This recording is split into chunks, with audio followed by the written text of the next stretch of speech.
Story start होती है with our main lead जो एक दुकानदार से लड़ रहा है। दुकानदार बोलता है रिफंड? बिल्कुल नहीं। लीड बोलता है क्या मतलब अलाउड नहीं है? साफ साफ दिख रहा है कि खराब हो चुका है ये। दुकानदार बोलता है खराब नहीं है, इसको एज्ड कहते हैं। तुमने कभी एज्ड सशीमी के बारे में नहीं सुना क्या? लीड चिल्ला के बोलता है कौन से तरह की एज सशीमी ऐसे हफ्तों तक सड़ी बदबू देती है? मैं तुम्हें अच्छे से बोल रहा हूँ, मुझे मेरा रिफंड दो।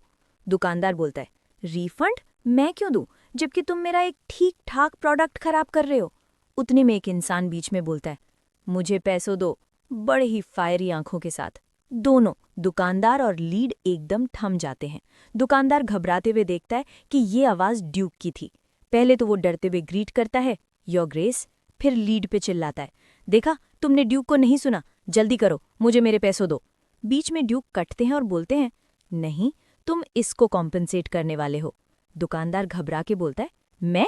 पर मैं क्यों? नहीं। ड्यूक सार्काज़म लीड को अपनी तरफ करते हुए बोलते हैं ये ब्रैट मेरा मिल्क केक है।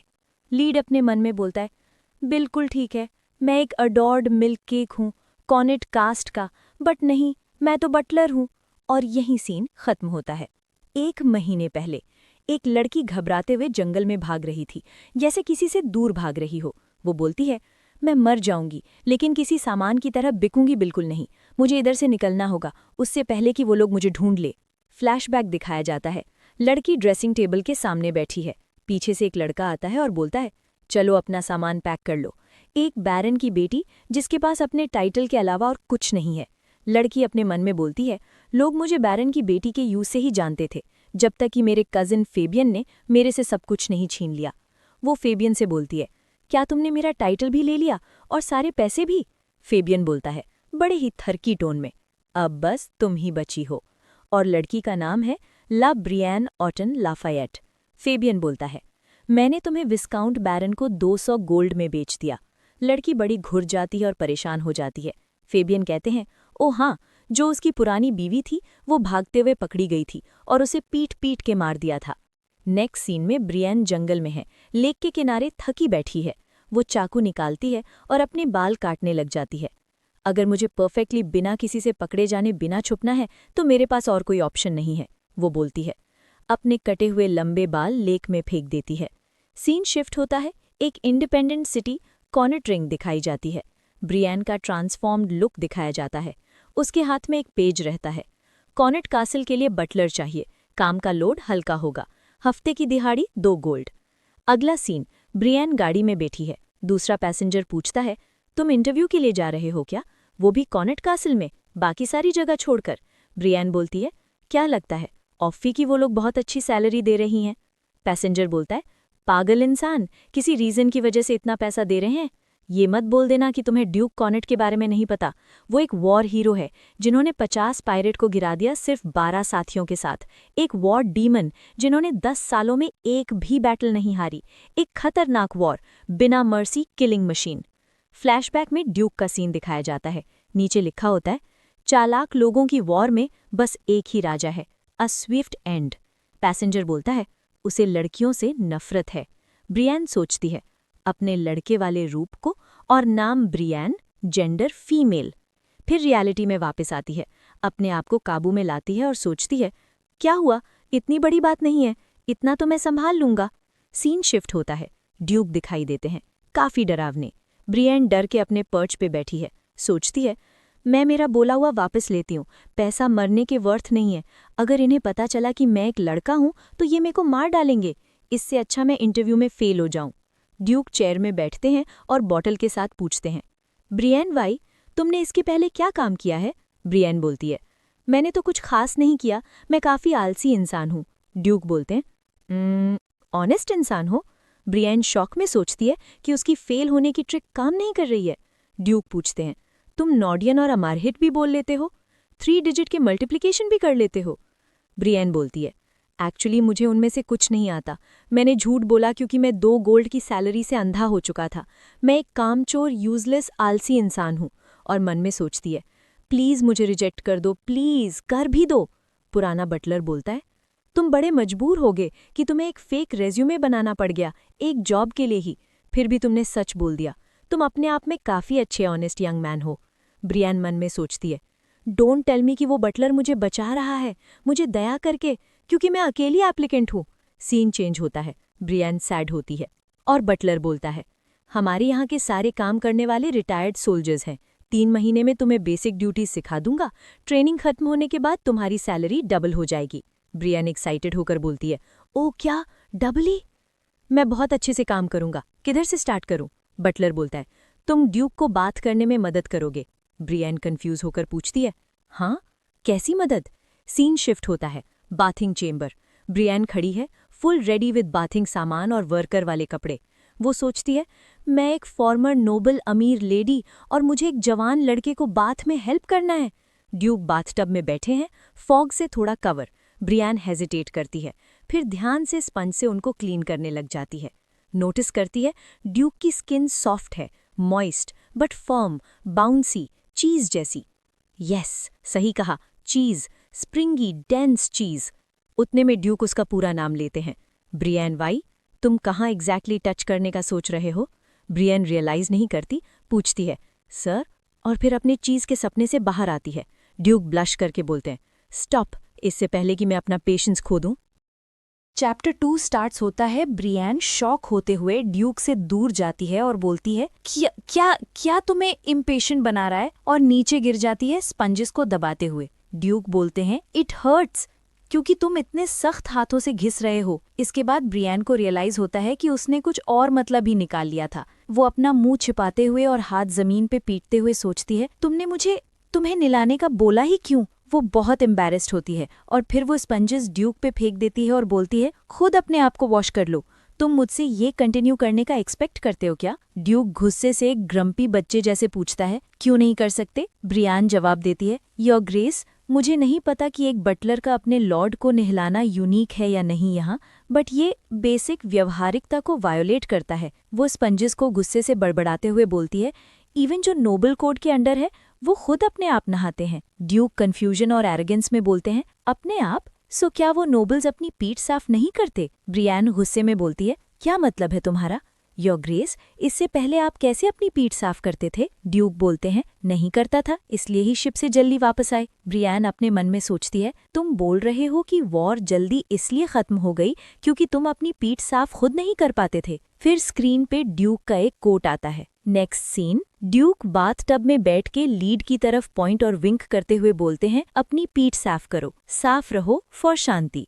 सारे सफाई की तरफ एफर्ट्स वर्ल्ड पीस में रिजल्ट करते हैं। सीन शिफ्ट होता है। ब्रियान ड्यूक को अपनी पीठ साफ एक टॉवल की मदद से करना सिखाते हुए एक्शन करके बोलती है, ऐसे कर और स्पंज पकड़ो, स्क्रब स्क्रब। फिर वो गुस्से में सोचती है, मुझे विश्वास नहीं होता, मैं इसे खुद की पीठ साफ करना भी सिखा रही हूँ। ड्यूक शॉक होके बोलते हैं, वाओ, क्या आदिवासी तरीका है।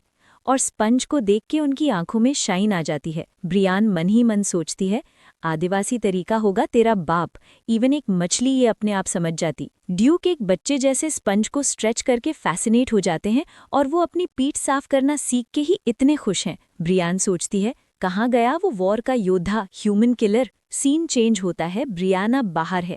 वो सोच रही है, मैं मेरे पहले ही टास्क से इतनी थक गई हूँ, मुझे पता नहीं था कि एक बटलर होना इतना हार्ड होगा। अब बस मेरे रूम में जाके सोना है।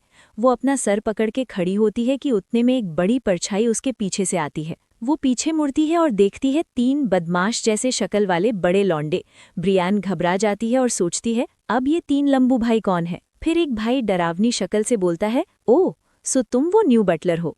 दूसरा बोलता है, हैं, बट बच्चे तुम बड़े क्यूट दिखते हो। तीसरा भाई अग्री करता है और फिर एक उसकी गाल खींचते हुए बोलता है, हे, ये लड़का मिल्क केक जैसा क्यों दिख रहा है? ब्रियान ट्रॉमेटाइज्ड होके चुपचाप खड़ी रहती है और मन में सोचती है, मेरे पास मत आओ, तुम लोग स्कैरी हो। उसी टाइम वो तीनों अपने डरावने चेहरे को स्माइली बना लेते हैं और ब्रियान को बोलते हैं, एक दूसरे के साथ दोस्ती कर लेते हैं। ब्रियान शॉक हो जाती है उनका टोन चेंज देख के। फिर तीनों अपने आप को इंट्रोड्यूस करते हैं। ऑरेंज बाल वाला बोलता है, मेरा नाम बागी है और मैं इस मैंशन में सर्वेंट हूँ।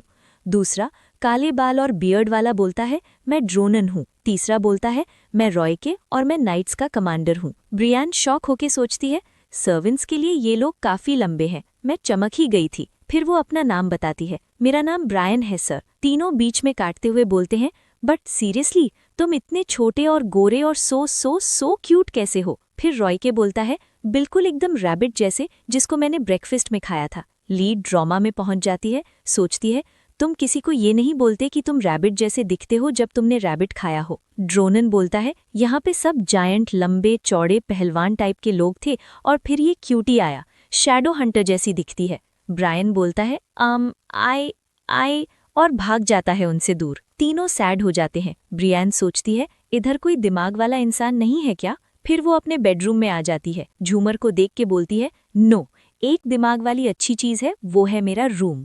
वो बोलती है, जो व्यू और शांति है, लग्जरी है। फिर वो पर्दों के बीच विंडो से बाहर देखती है और बोलती है, ये 10 टाइम्स बड़ा है मेरे घर के कमरे से।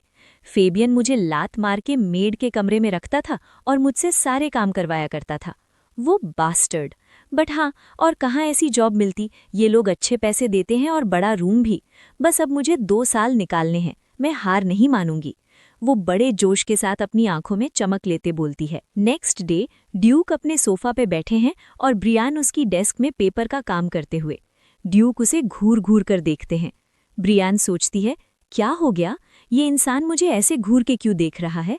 अघ, मैं ऐसे मर जाऊंगी। वो पेपर अरेंज करते हुए सोचती है और ड्यूक उसे ऐसे देख रहा है जैसे आंखों से लेजर निकल रही हो। ड्यूक मन में सोचते हैं, सो क्यूट, बड़े क्यूटली काम कर रहा है। उसकी छोटी सी उंगलियां देखो, मैं इसे अच्छे से बड़ा करूंगा, फिर इससे सारे काम करवाऊंगा। उतने में उसके दिमाग में कल का नहाते समय का सीन याद आता है, जब उसने उसका हाथ पकड़ा था। वो अपने ब्लश को छुपाने के लिए अपना हाथ मुंह पे रख लेता है और सोचता है, अचानक से ये क्यों याद आया? वो सब सोच ही रहा होता है कि ब्रियान बोलती है, योर ग्रेस। ड्यूक खांसते हुए बोलते हैं, क्या हो गया? ब्रियान ड्यूक के पास पेपर लाते हुए बोलती है, ये आपके लेजर्स देखते हुए एनालाइज किया कि हमें कुछ फ्रूट्स खरीदने चाहिए। कैसल में फ्रूट्स की कमी है। ड्यूक पूछते हैं, फ्रूट्स? बट क्यों? ब्रियान बोलती है, ड्राइड फ्रूट्स शिप की ट्रिप में खराब नहीं होते और उनको खाने से उल्टी भी नहीं होती।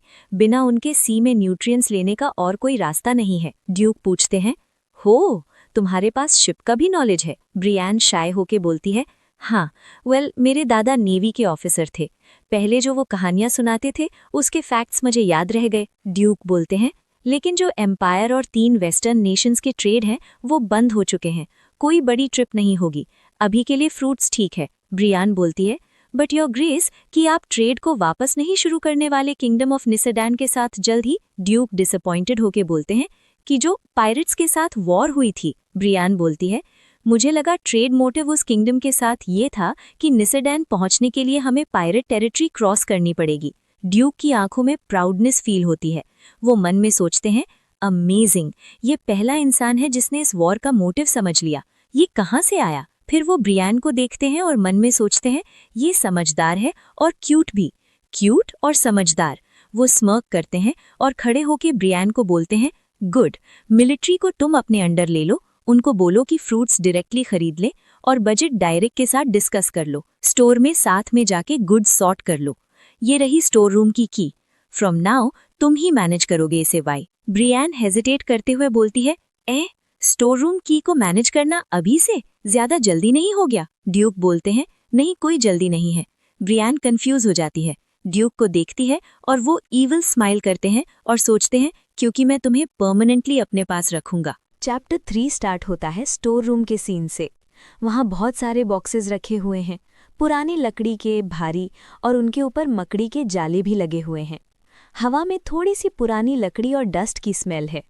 लीड यानी ब्रियन एक भारी लकड़ी का बॉक्स उठाते हुए बोलती है, क्या मैं इसे इधर रख दूं? वो बॉक्स को केयरफुली रख देती है। तभी एंट्री होती है डेरिक, ओल्ड बटलर की। वो स्टोर रूम की हालत देखते हुए बोलता है, थोड़ा सा थक के, स्टोर रूम की हालत देखो, बॉक्सेस वहाँ पहले से पड़े हैं पर रखने की जगह ही नहीं है। ब्रियन शॉक होके बोलती है, आप लोग इधर कुछ ढूंढ कैसे लेते हो? पूरा बिखरा पड़ा है। डेरिक बिल्कुल सीरियस टोन में बोलता है, सच में? मुझे तो लगा कि काफ़ी साफ और ऑर्गेनाइज्ड है। ब्रियन फ्रीज हो जाती है। वो मकड़ियों के जाले और बिखरे सामान को देखते हुए सोचती है, साफ और ऑर्गेनाइज्ड? साफ कहाँ एग्जैक्टली? मुझे तो नहीं दिख रहा। वो थोड़ा इरिटेटेड होकर मन में बोलती है, इवन मेरा पुराना बैरन का घर इससे ज्यादा साफ था। फिर वो एक और भारी बॉक्स उठाती है और जमाने लगती है। मन में बोलती है, ये कैसल अभी तक खड़ा कैसे है जब ये लोग इसे ऐसी हालत में रखते हैं। तभी पीछे से डेरिक फिर आता है और बोलता है, गुड वर्क, चलो अब फूड स्टोरेज रूम चेक कर ले। ब्रियन एकदम शॉक हो जाती है, थकी हुई आवाज में बोलती है, अभी और भी काम है। सीन चेंज होता है। अब ब्रियन सीढ़ियों से ऊपर चढ़ने की कोशिश कर रही होती है। वो दीवार का सहारा ले रही होती है।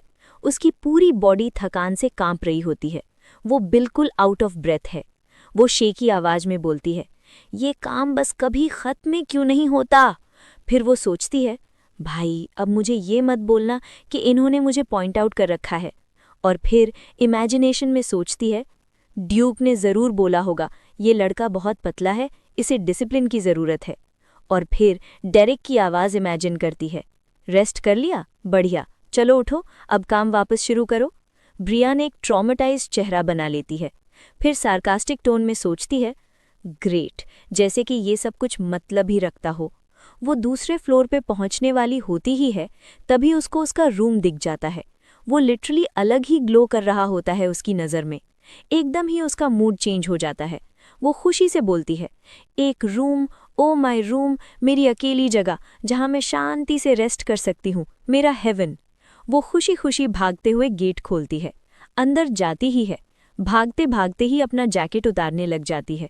वो सोचती है, फाइनली अब मैं मेरी टाइट ब्रा और बैंडेजेस हटा के अपने ब्लैंकेट में जा सकती हूँ। लेकिन जैसे ही वो एक कदम रूम में लेती है, एक वॉइस आती है, फाइनली हमारी डियर मिल्क केक की लॉन्ग जर्नी खत्म हुई। Brian freeze. वो धीरे से ऊपर देखती है और देखती है कि उसके रूम में वो तीनों भाई नीचे बैठे हुए हैं। ड्रिंक्स और खाना भी रखा है। रॉय के बोलता है, वेलकम मिल्क केक, हम तुम्हारा इंतजार कर रहे थे। ब्रियन का एक्सप्रेशन तुरंत ग्लूमी हो जाता है। वो बोलती है, मुझे लगता है मैं गलत कमरे में आ गई, एक्सक्यूज मी। वो मुड़ के बाहर जाने लगती है, अपना जैकेट सही करते हुए। लेकिन उतनी ही देर में ड्रॉनन उसको पकड़ लेता है और बोलता है, ये तेरा ही कमरा है, गवार इंसान। ब्रियन लिटरली सांस नहीं ले पाती। बागी बोलता है, अरे आजा आजा, मत शर्मा। रॉय के स्पार्कली आइज के साथ बोलता है, हाँ, हम लोग तेरा वेट कर रहे थे भाई। ब्रियन मजबूरी में अपनी टांगे फोल्ड गिर के जमीन पे बैठ जाती है, गंदी सी शक्ल बना के। मन में बोलती है, मैं थकान से मर रही हूँ और तुम लोग मेरे कमरे में बैठ के ड्रिंक कर रहे हो। रॉय के बोलता है, हम एक साथ काम करते हैं, क्या हमें एक दूसरे को अच्छे से जानना नहीं चाहिए। ब्रियन शोल्डर मसाज करते हुए बोलती है, बिना उसके भी काम परफेक्टली ठीक ठाक ही होगा। उसके सामने तीनों भाई स्पार्कली आइज के साथ फ्रूट्स, ड्रिंक्स और ग्लास उठाए उसको देख रहे होते हैं। ब्रियन गुस्से में बोलती है, तुम लोग ज्यादा मत सोचना, हम बस चुपचाप ड्रिंक ही कर रहे हैं। तीनों एक साथ चिल्लाते हैं, ऑफकोर्स मिल्क केक। अचानक रॉय के एकदम से ब्रियन के मुंह में ड्रिंक की बोतल डाल देता है। ब्रियन शॉक हो जाती है। वो तुरंत अपने हाथों से रुकने का इशारा करती है। मन में सोचती है, सीधा बॉटल से। वो थोड़ा पैनिक में सोचती है, पूरी लाइफ में मैंने अपेरेटिव से ज़्यादा कुछ नहीं पिया। अपेरेटिव एक ऐसा ड्रिंक जो खाने से पहले भूख बढ़ाता है, लेकिन फिर भी वो ड्रिंक पी लेती है। और जैसे ही टेस्ट उसके मुंह में आता है, उसका एक्सप्रेशन चेंज हो जाता है। उसने एक ऐसी शक्ल बना ली जैसे उसने कोई नेक्स्ट लेवल अच्छी चीज़ पी ली हो। उसका मूड थोड़ा सा बेटर हो जाता है। वो मन में बोलती है, ये एक्चुअली में अच्छा टेस्ट करता है। टाइम थोड़ा सा पास होता है। लगभग 5 मिनट बाद ब्रियन बॉटल को जोर से ज़मीन पे ठोकती है। थोड़ा सा नशा उसके ऊपर चढ़ चुका होता है। वो बोलती है, बाय द वे, तुम लोग मुझे मिल्क केक क्यों बुलाते रहते हो? तीनों भाई एक दूसरे को देखते हैं, फिर बोलते हैं, क्या लगता है? ऑफ कोर्स, इसलिए क्योंकि तुम सॉफ्ट और गोरी हो, जस्ट लाइक मिल्क केक। और वो लोग उसके गाल खींचने लगते हैं। ब्रियन थोड़ी सी गुस्से और थोड़ी सी नशे में बोलती है, प्लीज ऐसी चीजें मत किया करो। लेकिन वो लोग रुकते नहीं। एक बोलता है, इतना बड़ा एक्ट कर रहा है जब खुद एक हाथ के बराबर का है। दूसरा क्यूरियस होकर बोलता है, तेरी स्किन इतनी स्मूथ कैसे है जब तू एक लड़का है? ब्रियन तुरंत सीरियस हो जाती है। वो बोलती है, मुझे दूसरे लोग टच करें ये पसंद नहीं। लेकिन तीनों फिर भी उसको टच करते हुए टीज करते हैं और एक बोल देता है, व्हाट इफ कि ये एक्चुअली एक लड़की है? ब्रियन एक सेकंड के लिए फ्रीज हो जाती है। उसका नशा एकदम से हल्का सा उतरने लगता है। वो बोलती है, हाँ, मैं एक लड़की? कुछ भी मतलब। लेकिन वो लोग मज़े लेने के मूड में होते हैं। एक बोलता है, मैं चेक करूं क्या? दूसरा बोलता है, हे, इसका पैंट नीचे खींचो। तीसरा बोलता है, हाँ इधर आ बच्चे। रॉय के भी रेडी हो जाता है उनके साथ। वो लोग उसकी तरफ बढ़ने लगते हैं। ब्रियन पैनिक में बोलती है, नहीं। लेकिन उस मोमेंट पे अचानक ब्रियन अपने शरीर को तेज तेज घुमाने लग जाती है, इतना फास्ट कि तीनों डर के मारे पीछे हट जाते हैं। उसकी आवाज़ अब गुस्से से कांप रही होती है। वो चिल्लाती है, मैंने बोला मुझे टच मत करो।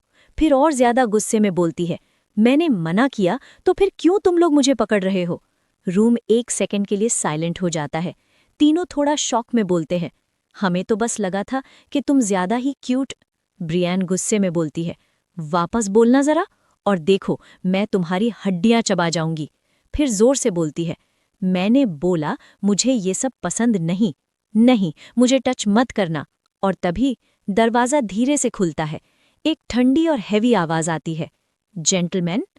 रूम का एटमॉस्फेयर 1 सेकंड में चेंज हो जाता है। डोर पर ड्यूक खड़ा होता है।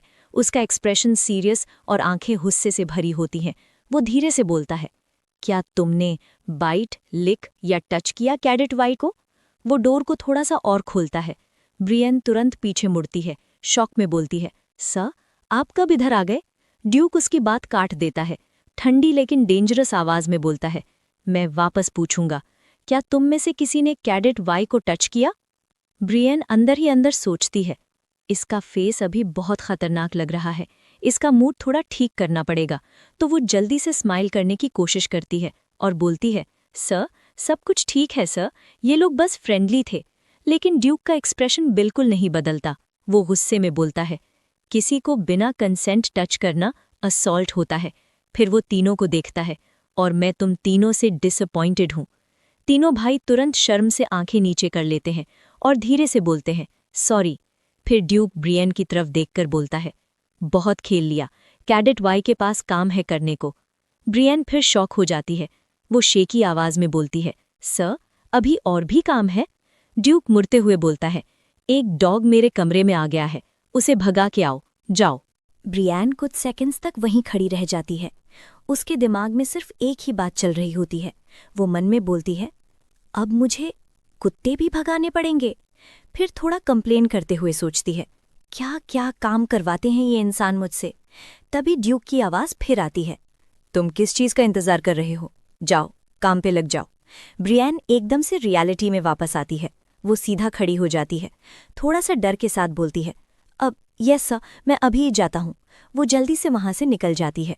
उसके जाते ही रॉय थोड़ा हेजिटेंट होकर ड्यूक से बोलता है, सर क्या ये सही होगा ब्रियन को अकेले भेजना? ये उसका पहली बार होगा ऐसा कुछ करना, कहीं वो घबरा ना जाए।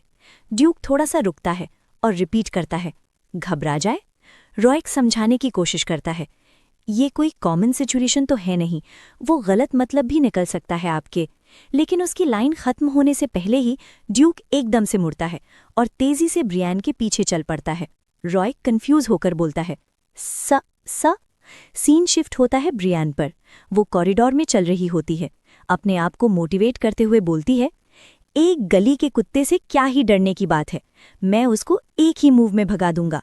फिर वो अपने हाथ में एक सॉसेज देखती है और कंफ्यूज हो जाती है, ये क्या है? फिर याद आता है, उसने ये किचन से चुराया था ताकि वो इसे एक टूल की तरह यूज कर सके। वो ड्यूक के रूम के डोर के पास पहुंचती है, धीरे से आधा गेट खोलती है और अंदर झांकते हुए बोलती है, ये लो डॉगी। वो सॉसेज को अंदर की तरफ वेव करती है, फिर थोड़ा ऑकवर्ड टोन में बोलती है, पूची पूची कहाँ हो तुम? रूम थोड़ा साइलेंट होता है और फिर एक आवाज आती है, डॉग? वेट, क्या तुम मेरे बारे में बात कर रहे हो? ब्रियन एकदम फ्रीज हो जाती है। वो अंदर देखती है और शॉक हो जाती है। बेड पर एक सुंदर लड़की उल्टी लेटी हुई होती है, बिल्कुल रिलैक्स्ड। ब्रियन कंफ्यूज हो जाती है, मन में सोचती है, ये क्या चल रहा है इधर? वो लड़की पेट के बल लेटी हुई ब्रियन को देखती है और कैजुअली बोलती है, एक सॉसेज, बट मुझे तो भूख नहीं लगी। ब्रियन धीरे धीरे रूम के अंदर आती है, थोड़ा ऑकवर्ड होकर बोलती है, अब वो कुत्ता कहाँ है? लड़की थोड़ा स्माइल करके बोलती है, कुत्ता? यहाँ तो बस मैं ही हूँ एलिट। ब्रियन के दिमाग में एकदम से रियलाइजेशन आता है। वो मन में गुस्से से बोलती है, क्या ड्यूक ने जब कुत्ता बोला था तो वो इस लड़की की बात कर रहा था? फिर थोड़ा सोचती है, पर नो मैटर कि वो कितना विमेन को हेट करता हो, किसी को कुत्ता बोलना ज्यादा ही हो गया। फिर वो सोचती है, लगता है रूमर्स उसके बारे में सही ही थे कि वो एक मिसोजिनिस्ट है। तभी वो लड़की एकदम एक्साइटेड होकर ब्रियान के पास आती है और बोलती है, एनीवे, मैंने तुम्हारा चेहरा पहले कभी नहीं देखा, तुम जरूर वो नए बटलर होंगे। हाँ। फिर कैजुअली बोलती है, सो कैसे जा रहा है सब? मैं श्योर हूं कि उल्रिक के लिए काम करना बहुत बेकार होगा, राइट? और तभी डोर जोर से खुलता है। ड्यूक एंट्री लेता है। उसका एक्सप्रेशन गुस्से से भरा होता है। दोनों लड़कियां उसकी तरफ देखती हैं। वो लड़की खुशी से बोलती है, ओ उल्रिक, तुम आ गए। फिर वो ब्रियान का हाथ पकड़ लेती है और बोलती है, मुझे ये वाला बहुत पसंद आया। रूम का एटमॉस्फेयर एकदम टेंस हो जाता है। ड्यूक उस लड़की को गुस्से से देखता है और ठंडी आवाज में बोलता है, मैंने तुम्हें बोला था, अगर तुम इधर वापस आई तो मैं तुम्हें यहां से धक्के मार के निकाल दूंगा। नेक्स्ट सेकंड में ड्यूक उस लड़की को सीधा अपने शोल्डर्स पे उठा लेता है। वो लड़की शॉक में बोलती है, एक सेक, रुक जाओ, मेरी बात तो सुनो। लेकिन उसकी बात पूरी होने से पहले ही ड्यूक उसको खिड़की के बाहर फेंक देता है। वो गिरते हुए चिल्लाती है, लार्स उल्रिक ओल। रूम में साइलेंस छा जाता है। ब्रियान बिल्कुल शॉक में खड़ी होती है, उसकी आंखें वाइड ओपन। वो मन में बोलती है, डिड ही जस्ट? फिर घबराते हुए बोलती है, किसी को इसने डायरेक्ट खिड़की के बाहर फेंक दिया। चैप्टर 4 स्टार्ट होता है मार्केट के सीन के साथ, जहां हमें ब्रेन दिखती है और वो बोलती है कि मैं भाग आई क्योंकि ड्यूक जिन लड़कियों को जानता है उनको भी बाहर फेंक देता है, वो भी खिड़की के। अगर उसको पता चला कि मैं एक लड़की हूं पर अपने आप को लड़के जैसा ड्रेस करने वाली बटलर हूं, तो वो केवल मुझे फेंकने के अलावा डायरेक्ट मार ही डालेगा। मैंने एक लेटर उसके ऑफिस में छोड़ तो दिया था, अब बस अगर मैं साउथ में पहुंच जाऊं इस एम्पायर के, तो लेड ये सोचती है कि उतने में दोनों लोग जोर से एक पोस्टर को देख के बात करते हैं कि 2 गोल्ड की बाउंटी, काफी अच्छी है तो। और उस पोस्टर में ब्रियन की पिक्चर वांटेड में लगी थी। वो ये देख के शॉक हो जाती है। फिर वो इंसान वापस बोलता है कि मुझे ब्राउन हेयर वाली लड़कियों पे नजर रखनी पड़ेगी। लिएड वो पोस्टर देख के सोचती है कि क्या वो मेरी पिक्चर है। वो रियलाइज करते से ही अपना चेहरा अपने हुडी से कवर कर लेती है डर के मारे, और सोचती है, नो वे, विस्काउंट बैरन के पास मेरी कोई पिक्चर नहीं है, ये जरूर फेबियन ने करा है। फेबियन के बहुत अच्छे कनेक्शंस हैं, ऑफ कोर्स उसके सारे कनेक्शंस लीगल नहीं। अगर मेरा फेस ऑलरेडी पोस्टर में छप चुका है तो मैं साउथ में भी सेफली नहीं रह पाऊंगी। मुझे छुप के रहना पड़ेगा कहीं पे जहां वो नहीं आ सके। फिर वो एक फोर्ट को देखती है और बोलती है, कोई पूरी सेफ जगह, जैसे कि कोई फोर्ट। फिर वो वापस चलते चलते कैसल में जाती है और सोचती है कि सारी जगह छोड़ के बस वो कॉनाट कैसल। मुझे वो लेटर नहीं लिखना चाहिए था, और अब मैं ये भी नहीं बोल सकती कि मैं भागी नहीं थी। वैसे ही एकदम से सामने से एक हॉर्स राइड आती है। वो उसे देख के बोलती है कि ये वो ड्यूक का कैरेज है ना। वो कैरेज उसके पास आके रुक जाती है। उसमें से एक हाथ बाहर आता है और उसको अंदर बुलाता है। तो ब्रियन बोलती है, योर ग्रेस, अगर मुझे बस एक बार आप खुद को प्रिपेयर करने का टाइम दे दे तो। वो ये बोलती है कि उतने में गेट खुलता है और उसमें से वो स्वॉर्ड दिखाता है। तो ब्रियन बोलती है, मैं अभी इससे अंदर आता हूँ। कैरेज में वो ड्यूक सामने बैठी होती है। ड्यूक बोलती है, वो डॉग ने तुम्हें इनविटेशन भेजी है। ये उस लड़की की बात कर रहे हैं जिसे इन्होंने नीचे फेंक दिया था। और फिर बोलती है कि वो बोल रही है कि वो खुश होगी अगर तुम गए तो। ब्रियन ने पूछा, हम लोग अभी जा रहे हैं क्या? तो ड्यूक बोले, बिल्कुल सही, अगर हम रुके तो उतनी देर में तुम एक और लेटर लिख के भाग जाओगे। इससे पता चलता है ड्यूक ने वो लेटर पढ़ लिया। वो लोग उसके घर पहुंच जाते हैं, लिएड एस्टेट। फिर वहां के सर्वेंट्स बोलते हैं कि हम आपका इंतजार कर रहे थे Brian, welcome to the estate. फिर वो ब्रियन को अंदर लेके जाते हैं। ब्रियन एक मेड को फॉलो कर रही होती है। फिर वो सोचती है कि एक एस्टेट जो ड्यूक को इग्नोर करती है और बटलर को रॉयल ट्रीटमेंट देती है, और ड्यूक के कोई इंटेंशन भी नहीं थे मुझे फॉलो करने के। उसको वो मेड उसे किसी के पास लाती है। फिर वो इंसान जोर से बोलता है, ब्रियन, थैंक यू मेरी इनविटेशन एक्सेप्ट करने के लिए, बहुत अच्छा लग रहा है तुम्हें वापस देखना। फिर ब्रियन बोलती है कि हम लोग एक दूसरे से कभी मिले हैं क्या पहले? वो उसको नहीं पहचानती। तो वो सेम लड़का बोलता है कि ओ हाँ, ये तुम्हारा फर्स्ट टाइम है मुझे ऐसे देखते हुए, पर फिर हम लोग कल ही मिले थे। ब्रियन उसे ध्यान से देख रही है और रियलाइज करती है कि वो लड़का वो कल वाली लड़की ही है। तो वो लड़का बोलता है, मुझे अपने आप को ढंग से इंट्रोड्यूस करने दो, मैं हूँ लार्स एलेट लिए ड्रे कॉनाट। दूसरा बेटा ऑफ लिएड विस्काउंट, कैप्टन ऑफ डाल पिएटा एम्पायर की नेवी वेसल का, और एक फेथफुल सर्वेंट कॉनार्ड फैमिली का, बिल्कुल तुम्हारी तरह ब्रियन। और हाँ, बाय द वे, एलेट का मतलब डॉग होता है पुरानी नॉर्डियन में। ब्रियन शॉक होके कंफ्यूज हो जाती है। फिर वो सोचती है कि सच्ची में ये एक डॉग है फिर तो। फिर वो लोग बाहर टी टाइम के लिए जाते हैं। वहां ब्रियन पूछती है कि इसीलिए तुम बिल्कुल ठीक हो, एक 2 मंजिल की विंडो से गिर के भी? तो एलेट बोलता है, हाँ, मैं नाइट जैसा नहीं दिखता पर मैं हूँ, और मैंने गिरते गिरते ब्रांचेस पकड़ ली थी तो मुझे चोट नहीं लगी। ब्रियन सोचती है कि ये खुद में इतना प्राउड क्यों है। फिर एलेट उसे पूछता है, एनीवे ब्रियन, तुम काफी ओपन माइंडेड हो, तो तुम्हें ये नहीं लगता कि मैं वियर्ड हूँ? तो ब्रियन बोलती है, तुम हो? तो वो बोलता है, इतना डायरेक्ट आंसर? फिर ब्रियन अपना मुंह शर्म से कवर कर लेती है क्योंकि एक नोबल को ऐसे बोलना ठीक नहीं। फिर वो बोलता है, कोई नहीं यार, मुझे पता है कि मैं नॉर्मल तो हूं नहीं, बट तुम जब भी मुझसे अभी बात कर रहे हो जैसे कि वो कुछ नहीं है, तुम बिल्कुल ऑकवर्ड नहीं हो। तुम्हारा reaction is the first natural reaction है जो कि मुझे ड्यूक के बाद मिला। तो ब्रियन बोलती है, हिज ग्रेस? तो एलेट बोलता है कि एटलीस्ट वो मुझसे नफरत नहीं करते। इतना तो मैं बता सकता हूँ। मुझे बस ये लगा कि तुमने गलत सोच लिया होगा ब्रियन, जब तुमने मुझे कल नीचे गिरते देखा होगा। ड्यूक कॉनार्ड लार्स उल्रिक काफी अच्छे इंसान हैं। फिर सीन शिफ्ट होता है। ब्रियन वापस कैरेज की ओर आती है और अपने हाथ में कुछ लेके आती है। ड्यूक उसका वेट कैरेज में ही कर रहे थे। वो बोलती है, यो ग्रेस, आपने खाना खा लिया क्या? तो ड्यूक बोलते, इधर का खाना बहुत मीठा होता है। तो ब्रियन सोचती है कि ये इनका तरीका है ये बोलने का कि उनको खाना अच्छा नहीं लगा। और फिर ब्रियन उनको ब्रेड देती है, बोल के कि ये कुछ ब्रेड है जो मैंने बाद के लिए बचाया था, ये शायद मीठा नहीं, शायद आपको अच्छा लगे, क्या आपको चाहिए? फिर एक पीस तोड़ के उनको देती है। तो ड्यूक बोलते, ऐसा तो है नहीं कि कैसल में खाना नहीं है।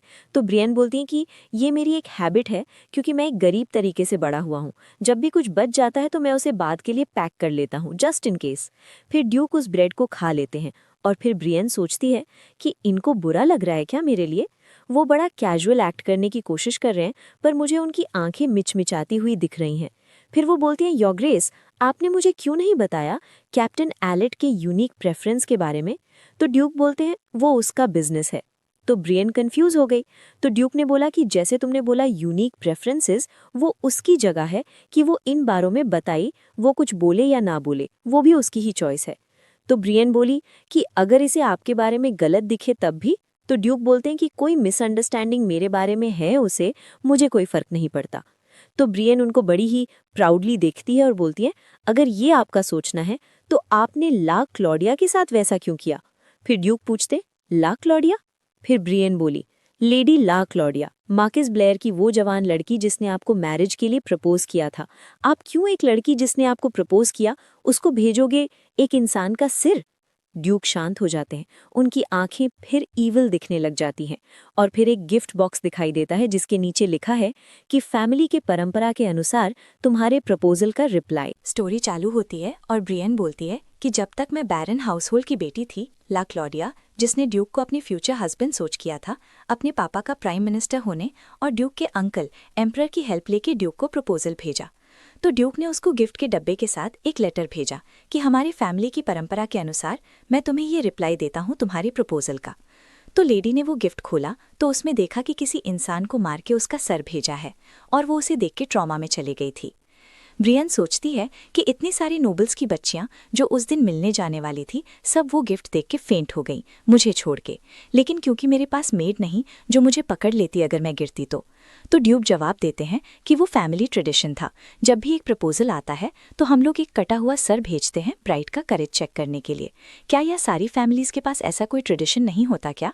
तो ब्रियन भी ट्रॉमेटाइज हो जाती है और सोचती है नहीं होता, कोई होप ही नहीं बची, यह फैमिली जड़ से ही खराब है, अपने बच्चों को ही ऐसे बड़ा करते हैं।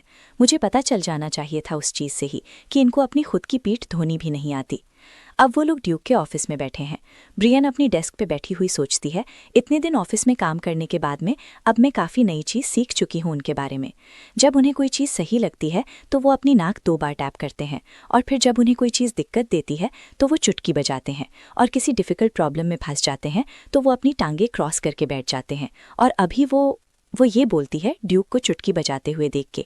फिर वो गहरी सांस छोड़ती है और एक मैगजीन लाके उनके सामने रख देती है। फिर ड्यूक पूछते हैं कि इसका क्या मतलब है, तो ब्रियन बोलती है कि यह मैगजीन काफ़ी पॉपुलर है कैपिटल की नोबल लेडीज़ में, तो अपनी कज़िन प्रिंसेस इज़ाबेल के गिफ्ट के लिए मैं बोलूँगी कि इसको यूज़ करके आप कोई गिफ्ट सोचें। तो ड्यूक पूछते हैं कि तुमको कैसे पता कि मैं यही सोच रहा था। आप यह शायद जानते नहीं होंगे बट मैं भी कैपिटल में ही बड़ा हुआ हूँ, तो इस सीन के अराउंड सबको पता रहता ही है कि किसी प्रिंसेस का बर्थडे आने वाला है। तो ड्यूक बोलते हैं कि तुम्हें वो चीज़ ऐसे छोटे क्लू से पता कर लिया। तो ब्रियन बोलती है कि मैं योर ग्रेस आपके मूड पे नज़र रखता हूँ। ड्यूक बुक खोलते हुए बोलते हैं कि मैं बहुत इम्प्रेस्ड हूँ, यह सच्ची में काफ़ी हेल्प करेगी। ड्यूक एक झुनझुने को पॉइंट करते हुए बोलते हैं कि ये वाला सही लग रहा है, इसके लिए ऑर्डर कर दो। तो ब्रियन बोलती है योर ग्रेस वो एक झुनझुना है। तो ड्यूक पूछते हैं झुनझुना, तो ब्रियन बोलती है कि वो 3 साल से छोटे बच्चों का खिलौना है जो जस्ट बोलना सीखते हैं, और प्रिंसेस इज़ाबेल ने इसी साल इंपीरियल प्राइमरी एकेडमी ज्वाइन करी है। तो ड्यूक एकदम परेशान हो जाते हैं। तो ब्रियन बोलती है कि ये बात आपको नहीं पता थी क्या। तो ड्यूक बोलते हैं कि वो बच्ची बहुत छोटी थी, सो मैंने सोचा कि वो अभी भी एक बेबी ही है। तो ब्रियन बोलती है फिर उस हिसाब से तो कोई अडल्ट इस एम्पायर में बचे ही नहीं है। हाँ हाँ हाँ। ड्यूक फिर सर पकड़ के बैठ जाते हैं और बोलते हैं कि एनीवे तुम इसमें काफ़ी अच्छे हो और बहुत अच्छे से सोचते हो इस बारे में, मुझे लगा नहीं था कि तुम गिफ्ट देने में भी अच्छे होंगे। तो ब्रियन बोलती है आप मुझे इतना मक्खन मत लगाइए, मुझ में इतनी भी अकल नहीं, बट हाँ मैं आपसे तो अच्छा ही हूँ योर ग्रेस, एंड एटलीस्ट मुझे सी थ्रू कपड़े और लेस में डिफरेंस पता है। तो ड्यूक बोलते हैं क्या। फिर ब्रियन एकदम स्टोन की तरह रुक जाती है और गुस्से में बोलती है कि कुछ नहीं, आप बस पक्का काम वापस शुरू कर दीजिए। अब सीन बाहर शिफ्ट हो जाता है। हमें ड्यूक सीडी की तरफ आते हुए दिखते हैं। किसी को वो बोलते हुए सुनते हैं कि तुम कभी एक्चुअल की वॉरशिप सीड ऑफ द सी को पायलट करा है। तो वो उस तरफ देखते हैं कि ब्रियन कुछ लोगों के साथ बैठ के ये बात कर रहा है, और वो दूसरे इंसान उसको बोलते हैं कि ऑफ कोर्स बच्चे, मेरे ज़माने में इसी चीज़ के लिए तो मैं फेमस था। फिर ब्रियन बोलती है कि जो कैनन उसके स्टर्न के ऊपर थी उसमें तो 2 बैरल्स थे ना एक बार में, तो वो टॉप फ्रिक्शन से ही ब्लास्ट नहीं हो जाती थी। तो ड्यूक ये सब सुन के सोचते हैं कि बटलर को वॉरशिप्स में भी इंटरेस्ट है। ब्रियन के सामने वाला इंसान बोलता है कि तुम्हें पता है उस शिप में 3 किंगडम्स ने इन्वेस्ट किया था, तो तीनों ने उसमें बहुत खास टेक्नोलॉजी डाली थी। तो ब्रियन पूछती है टेक्नोलॉजी, तो वो इंसान बोलता है कि एक बचाने की स्पेल जो एक्सप्लोजन्स और आग नहीं लगने देती। तो ब्रियन अमेज होके बोलती है वाओ, फिर तो वो बिल्कुल नहीं फूटेगा, वो शिप सबसे तेज थी ना, अगर वो ऐसे वेपन्स के साथ है तो फिर वो बहुत ही स्ट्रांग और अनटचेबल होगी, उसको कुछ नहीं होता होगा। तो सामने वाला बोलता है कि नहीं, वो अब फास्टेस्ट नहीं है, वो डूब गई थी सालों पहले। तो ब्रियन बोलती है हाँ रियली, सो अब कौन सी शिप सबसे तेज है। वो इतना बोलती ही है कि ड्यूक उसके पीछे से आ जाते हैं, वो उसे घूर के देखने लग जाते हैं। तो वो उनकी ओर देख के बोलती है योर ग्रेस। तो ड्यूक गुस्से से बोलते हैं मेरे पीछे आओ। तो ब्रियन कंफ्यूज हो जाती है और बोलती है सॉरी क्यों। ड्यूक उसको बीच के पास ले आते हैं। वो ये देख के बहुत अमेज हो जाती है और भागने लगती ही चिल्ला चिल्ला के कि द सी, या तो सी है, या तो एक सी है योर ग्रेस, या तो बहुत ही बड़ी है। तो ड्यूक बोलते हैं हाँ सी है। ब्रियन बोलती है कि यह तो ऐसा है कि जैसे आसमान पानी में पिघल गया हो, ये इतनी ब्लू कैसे हो सकती है। तो ड्यूक बोलते हैं कि सी का कोई अपना कलर नहीं होता, या आसमान की रिफ्लेक्शन है जो तुम ब्लू देख रहे हो। फिर ब्रियन नीचे बैठ के बोलती है कि देखो ये तो सी का फोम है, ये ऐसा दिख रहा है जैसे जमीन पे लेस बिछा दी हो। तो ड्यूक बोलते हैं मुझे तो किसी बियर जैसा दिख रहा है जो आधा फर्मेंट हो रखा हो वैसा दिखता है, तुम्हें दिख नहीं रहा क्या उसमें उनके पीसेस तैर रहे हैं। तो ब्रियन गुस्से से बोलती है कि बहुत अच्छा तरीका है मेरा मूड खराब करने का। फिर ब्रियन अपने मन में शांत होकर सोचती है कि चलो कोई नहीं, ये एक नेवी वाले इंसान है, जरूर इनको बियर का फोम सुंदर दिखता होगा। तो ड्यूक बोलते हैं मेरे पीछे आओ, मैंने तुम्हें इसलिए इधर नहीं लाया कि तुम बस सी को देख सको। तो ब्रियन बोलती है हाँ पर मैं तो ठीक हूँ सी को देख के ही बस। फिर वो उसे शिप के पास ले जाते हैं। वो देख के शॉक हो जाती है और बोलती है अ वॉरशिप, डोंट टेल मी कि ये इंग्लैंड वाली शिप है। सो ड्यूक बोलते हैं सो तुम्हें पता है इसके बारे में। तो वो खुश होके बोलती है ऑफ कोर्स इसके बारे में किसको नहीं पता होगा। वो शिप के बारे में बताने लग जाती है खुश होके। तो ड्यूक सोचते हैं कि ओ सो इस लड़के को वेपन्स में ऑब्सेशन है, अब मुझे इसकी वीकनेस पता चल गई, अब मैं उसे यूज करूंगा। तो ड्यूक बोलते हैं कि तुमने बोला था ना कि तुम्हें सबसे तेज शिप में बैठना है। तो ब्रियन बोलती है हाँ मैंने बोला था। तो ड्यूक बोलते हैं कि यही वो है। तो ब्रियन बोलती है कि तुम्हारा मतलब ये वाली। चैप्टर के स्टार्ट ड्यूक ब्रियन को एक बड़ा सा शिप दिखाते हैं। ड्यूक काम टोन में बोलते हैं कि ये शिप उन्होंने खुद बनवाया है, और सबसे खास बात यह है कि ये शिप अपने आप चलती है, इसमें कोई ह्यूमन पावर यूज नहीं होती। ड्यूक समझाते हुए बोलते हैं कि इस शिप का नाम भी इसी वजह से रखा गया है क्योंकि इसका मतलब ही होता है अपने आप चलना। ब्रियन ये सब सुन के लिटरली अमेज हो जाती है। वो एक्साइटमेंट में बोल पड़ती है, ड्यूक आपने तो दुनिया ही बढ़ा दी। ड्यूक थोड़ा कंफ्यूज हो जाते हैं। वो पूछते हैं, दुनिया बढ़ा दी? तब ब्रियन जल्दी से एक्सप्लेन करती है। वो एक्साइटमेंट में बोलती है, अब हम लोग सिर्फ नोन रूट्स तक ही लिमिटेड नहीं रहेंगे, हम 9 पीक्स के आगे भी जा सकते हैं, डार्क गॉडेस होराइजन के आगे भी एक्सप्लोर कर सकते हैं, यानी कि ईस्ट, वेस्ट और फिर और ऊपर नॉर्थ में भी जा सकते हैं और नीचे साउथ में भी, क्योंकि इस शिप में ह्यूमन पावर लगती ही नहीं। वो ये सब इतनी अमेजमेंट के साथ बोल रही होती है कि उसकी आंखों में एक्साइटमेंट क्लियरली दिख रही होती है। ड्यूक उसको देखते रहते हैं और फिर अचानक ही थोड़ा सा ब्लश कर जाते हैं। वो तुरंत दूसरी डायरेक्शन में मुड़ जाते हैं अपना फेस छुपाने के लिए। ब्रियन कंफ्यूज हो जाती है। वो बोलती है, योर ग्रेस। ड्यूक तुरंत टॉपिक चेंज कर देते हैं। वो बोलते हैं, अब हम शिप में बैठेंगे और सी में जाएंगे। ड्यूक चलना शुरू कर देते हैं। ब्रियन तुरंत भागते हुए उनके पीछे आती है और बोलती है, वापस बोलना ज़रा। फिर तुरंत संभालते हुए बोलती है, हाँ बिल्कुल जैसा आप कहें। लेकिन अंदर ही अंदर वो सोच रही होती है, क्या मैंने कुछ गलत बोल दिया? तभी ड्यूक मुड़ते हैं और अपना हाथ आगे बढ़ाते हैं। वो बोलते हैं, शिप में बैठना मतलब सी में जाना। ब्रियन धीरे से अपना हाथ उनके हाथ में रख देती है। जी। जैसे ही ड्यूक उसका हाथ पकड़ते हैं, वो उसको एक्सपेक्टेड से थोड़ा ज़्यादा ही टाइट होल्ड कर लेते हैं। ब्रियन अंदर ही अंदर सोचती है, इसने अपनी पूरी ज़िंदगी वेपन्स ही पकड़े होंगे, तो और क्या ही एक्सपेक्ट करूं मैं इससे। सीन चेंज होता है। अब वो दोनों शिप पर हैं। शिप ऑलरेडी सी में निकल चुकी होती है। ड्यूक स्टीयरिंग संभाल रहे होते हैं। ब्रियन थोड़ा सरप्राइज होकर बोलती है, मुझे नहीं पता था आपको ये भी आता होगा। ड्यूक कामली बोलते हैं, अगर बाकी लोग मर जाएं तो मुझे ही शिप संभालनी पड़ेगी। ब्रियन ये सुन के थोड़ी देर चुप हो जाती है। वो मन में सोचती है, खुद के बारे में इतना सोचता है, लेकिन ये भी नहीं समझता कि खुद भी मर सकता है। फिर वो सोचती है, छोड़ो। ब्रियन सी की तरफ देखते हुए बोलती है, आप काफ़ी इम्प्रेसिव हैं। लेकिन वो थैंक यू बोलते बोलते रुक जाती है। तभी दोनों की आंखें मिलती हैं। ब्रियन थोड़ा ब्लश करने लगती है। ड्यूक पूछते हैं, तुम अचानक रुक क्यों गई? ब्रियन फिर थोड़ा नर्वस होकर बोलती है, मैं आपको थैंक यू बोलना चाहती थी ये सब के लिए। ड्यूक थोड़ा सा ऑकवर्ड हो जाते हैं। फिर बोलते हैं, अब तुम्हें समझ आ गया होगा, आर्मी वालों से बात करके तुम्हें कुछ नहीं मिलेगा। अगर तुम्हें कुछ चाहिए तो बेस्ट से पूछो। वो ये थोड़ा सा शाई टोन में बोलते हैं। ब्रियन एकदम शॉक हो जाती है। उसको उनकी जेलसी थोड़ी समझ आ जाती है। वो मन में सोचती है, क्या मैंने कुछ गलत कर दिया? लेकिन वो बस बोलती है, यस सर, और बात को वहीं स्किप कर देती है। थोड़ी देर बाद ड्यूक पूछते हैं, तुम्हें बीमार सा तो नहीं लग रहा? बहुत लोग पहली बार शिप में बैठते हैं तो उल्टी करते हैं। ब्रियन तुरंत मना कर देती है। ड्यूक फिर बोलते हैं, तुम सी के लिए ही बनी हो, तुम एक रियल नेवी हो। ये सुनते ही ब्रियन को एक फ्लैशबैक याद आता है। उसके दादा उसको नेवी के बारे में बता रहे थे। वो उस वक्त बहुत खुश थी और उसने कहा था कि वो भी नेवी ज्वाइन करेगी। लेकिन तब फेबियन ने उसका सपना तोड़ दिया था। उसने कहा था, तुम और नेवी, तुमसे नहीं हो पाएगा, तुम एक लड़की हो। फ्लैशबैक खत्म होता है। प्रेजेंट में ब्रियन के फेस पर स्माइल आ जाती है। वो मन में सोचती है, फेबियन तुम गलत थे, मैं तो एक रियल नेवी हूँ। थोड़ी देर बाद शिप एक आइलैंड पर रुकता है। दोनों वहाँ उतरते हैं। ब्रियन अपने शूज़ निकाल देती है और नंगे पैर पानी में चलने लगती है। ड्यूक उसके पैर देखते हैं और मन में सोचते हैं, इसको खाने को नहीं मिलता होगा क्या? कितने छोटे पैर हैं। फिर सोचते हैं, अगर मैंने ये बोल दिया तो ये गुस्सा हो जाएगा। तभी ब्रियन एक पत्थर पर पैर रख देती है और उसका पैर दुखने लगता है। नेक्स्ट मोमेंट ड्यूक उसको अपने कंधों पर उठा लेते हैं। ब्रियन एकदम पैनिक हो जाती है। वो सोचती है, कहीं इसे पता ना चल जाए कि मैं लड़की हूँ, इसलिए वो गुस्से में बोलने लगती है, मुझे नीचे उतारिए, मैं खुद चल सकती हूँ। वो प्रिटेंड करती है कि उसकी प्राइड हर्ट हो रही है। थोड़ी देर बाद ड्यूक उसको एक स्टोन पर बिठा देते हैं और बोलते हैं, सॉरी। फिर ड्यूक उससे पूछते हैं, तुम्हारा फुल नेम क्या है? ये सुनते ही ब्रियन का हार्ट एक सेकंड के लिए रुक जाता है। वो घबरा जाती है, क्योंकि यूजुअली कोई किसी का फुल नेम तभी पूछता है जब उसको शक होता है। ब्रियन तुरंत टेंशन में आ जाती है। उसको याद आता है कि उसने प्रिंसेस के बर्थडे और नोबल्स के बारे में कुछ नॉलेज दिखाई थी और अब उसको अपनी जान का डर लगने लगता है। चैप्टर 7।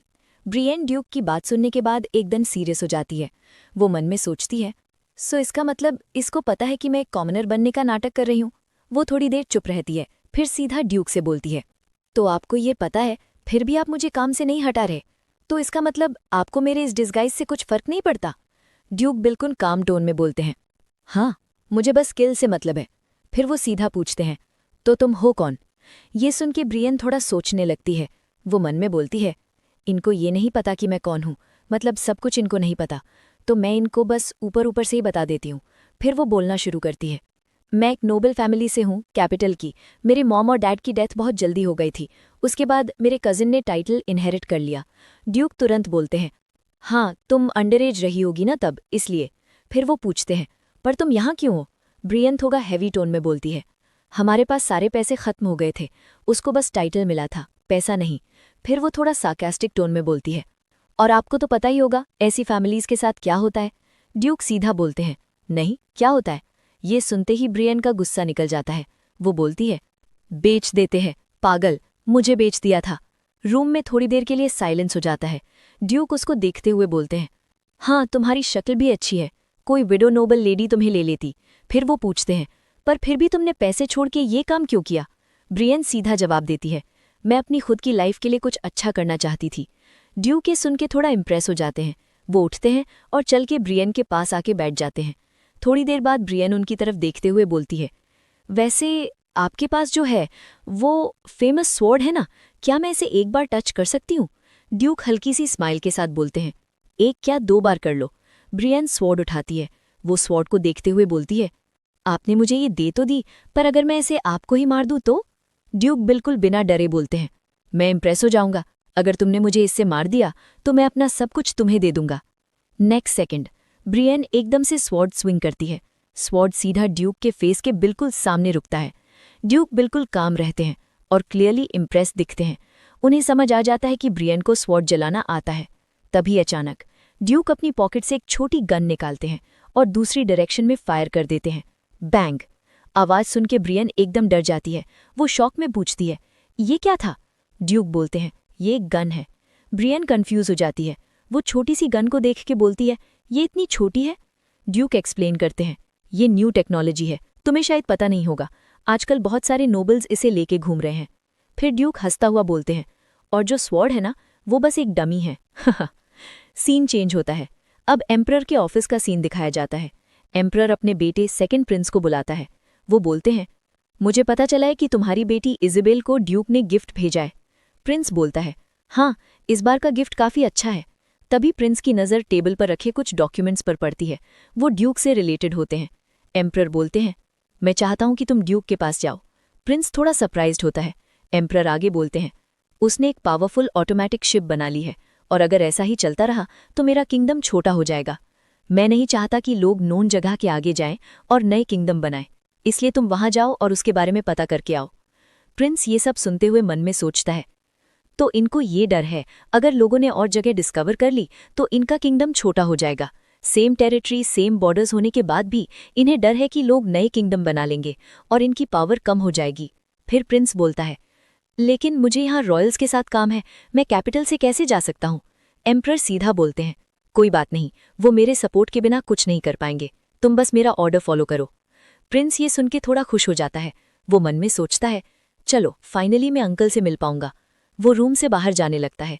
तभी एम्परर उससे बोलते हैं, वैसे भी रॉयल सोसाइटी को कोई फर्क नहीं पड़ेगा, क्योंकि तुम एक अफेयर के बच्चे हो, हाफ रॉयल्टी हो बस। प्रिंस रुकता है, लेकिन बिल्कुल काम टोन में बोलता है, हाँ, मुझे इस बारे में पता है, और फिर वो रूम से बाहर चला जाता है। चैप्टर स्टार्ट होता है ड्यूक के ऑफिस में। वहाँ पूरा बटलर और ड्यूक उसकी टेबल पे रखी किसी चीज को देख रहे हैं। वो लोग बात करते हैं कि ये क्या चीज हो सकती है, मैंने तो कभी नहीं देखी। तो ब्रियन भी क्यूरियस हो जाती है। वो दूर अपनी डेस्क से बैठे बैठे उधर की साइड देखती है और गलती से बोल देती है, तो उसे ड्यूक और बटलर देखने लग जाते हैं।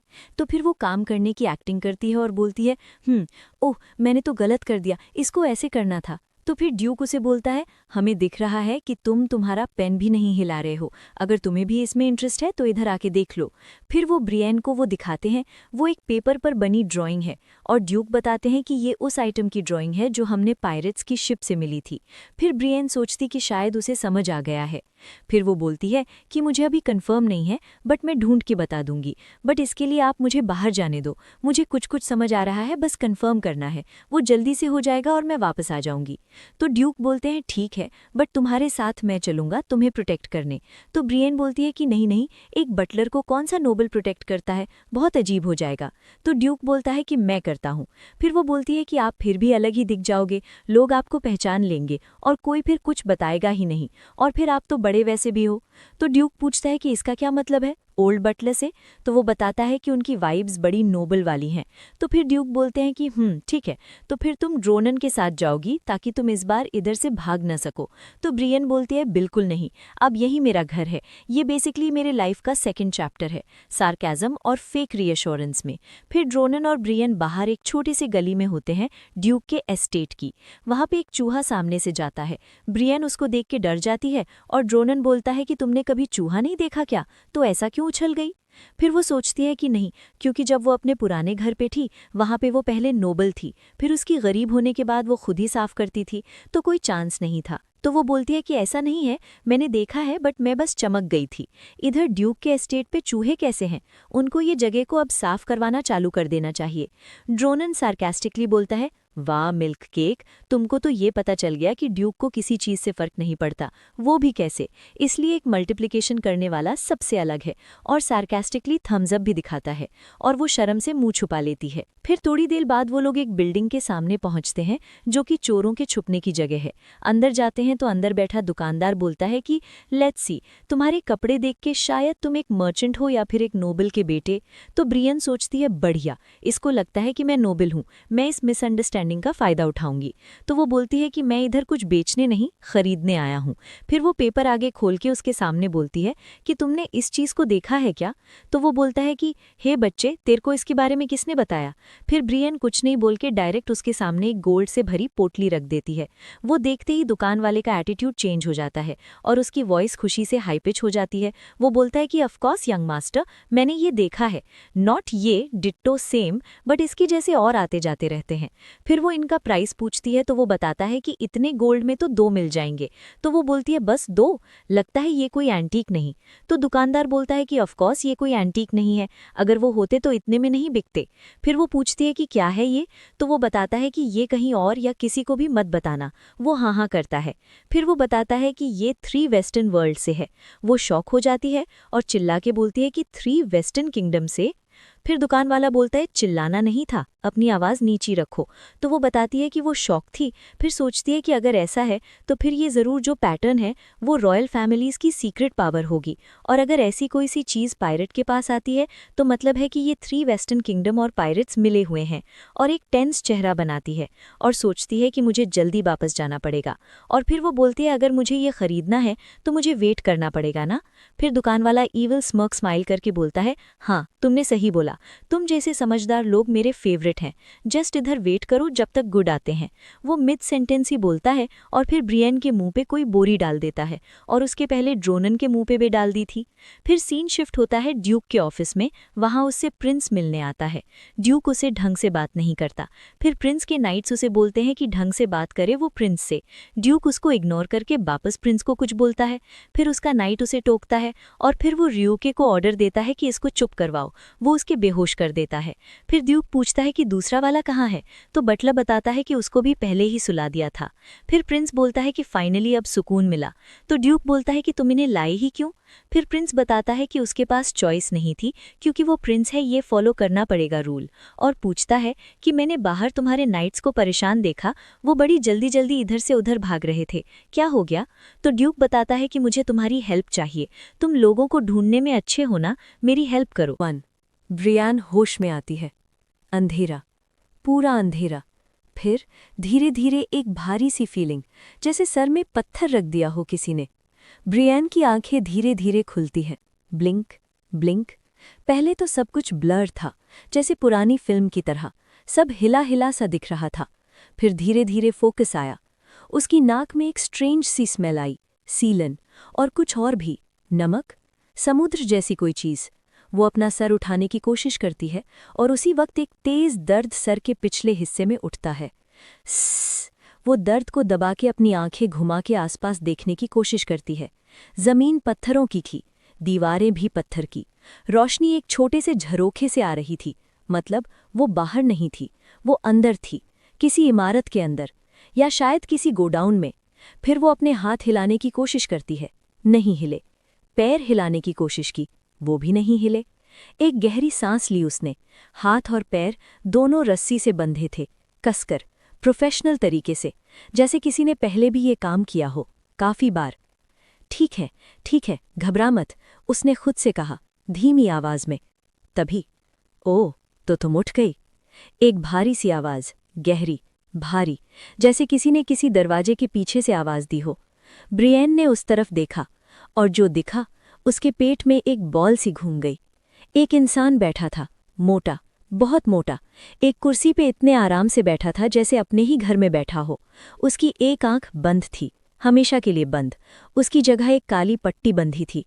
दूसरी आंख, वो ब्रियन को घूर रही थी, बिना एक बार भी झपके। उस इंसान के चेहरे पे स्कार थे, काफी सारे, पुराने, जैसे हर एक स्कार के पीछे कोई अलग कहानी हो।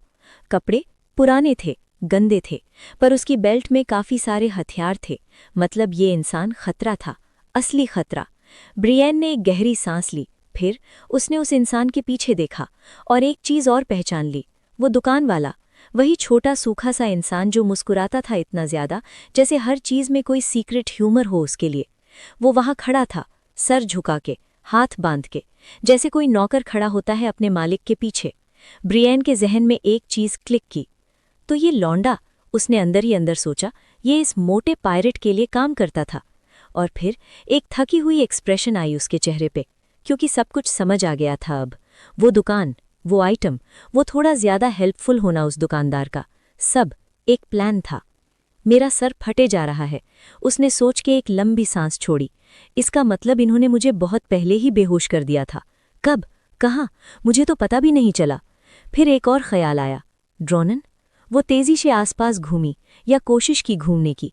रस्सी ने थोड़ा रोक दिया, पर उसने आंखें घुमा के पूरा कमरा देखा, और एक कोने में एक फिगर था, बंदी हुआ, एक खंबे से लगा हुआ, सर आगे झुका हुआ।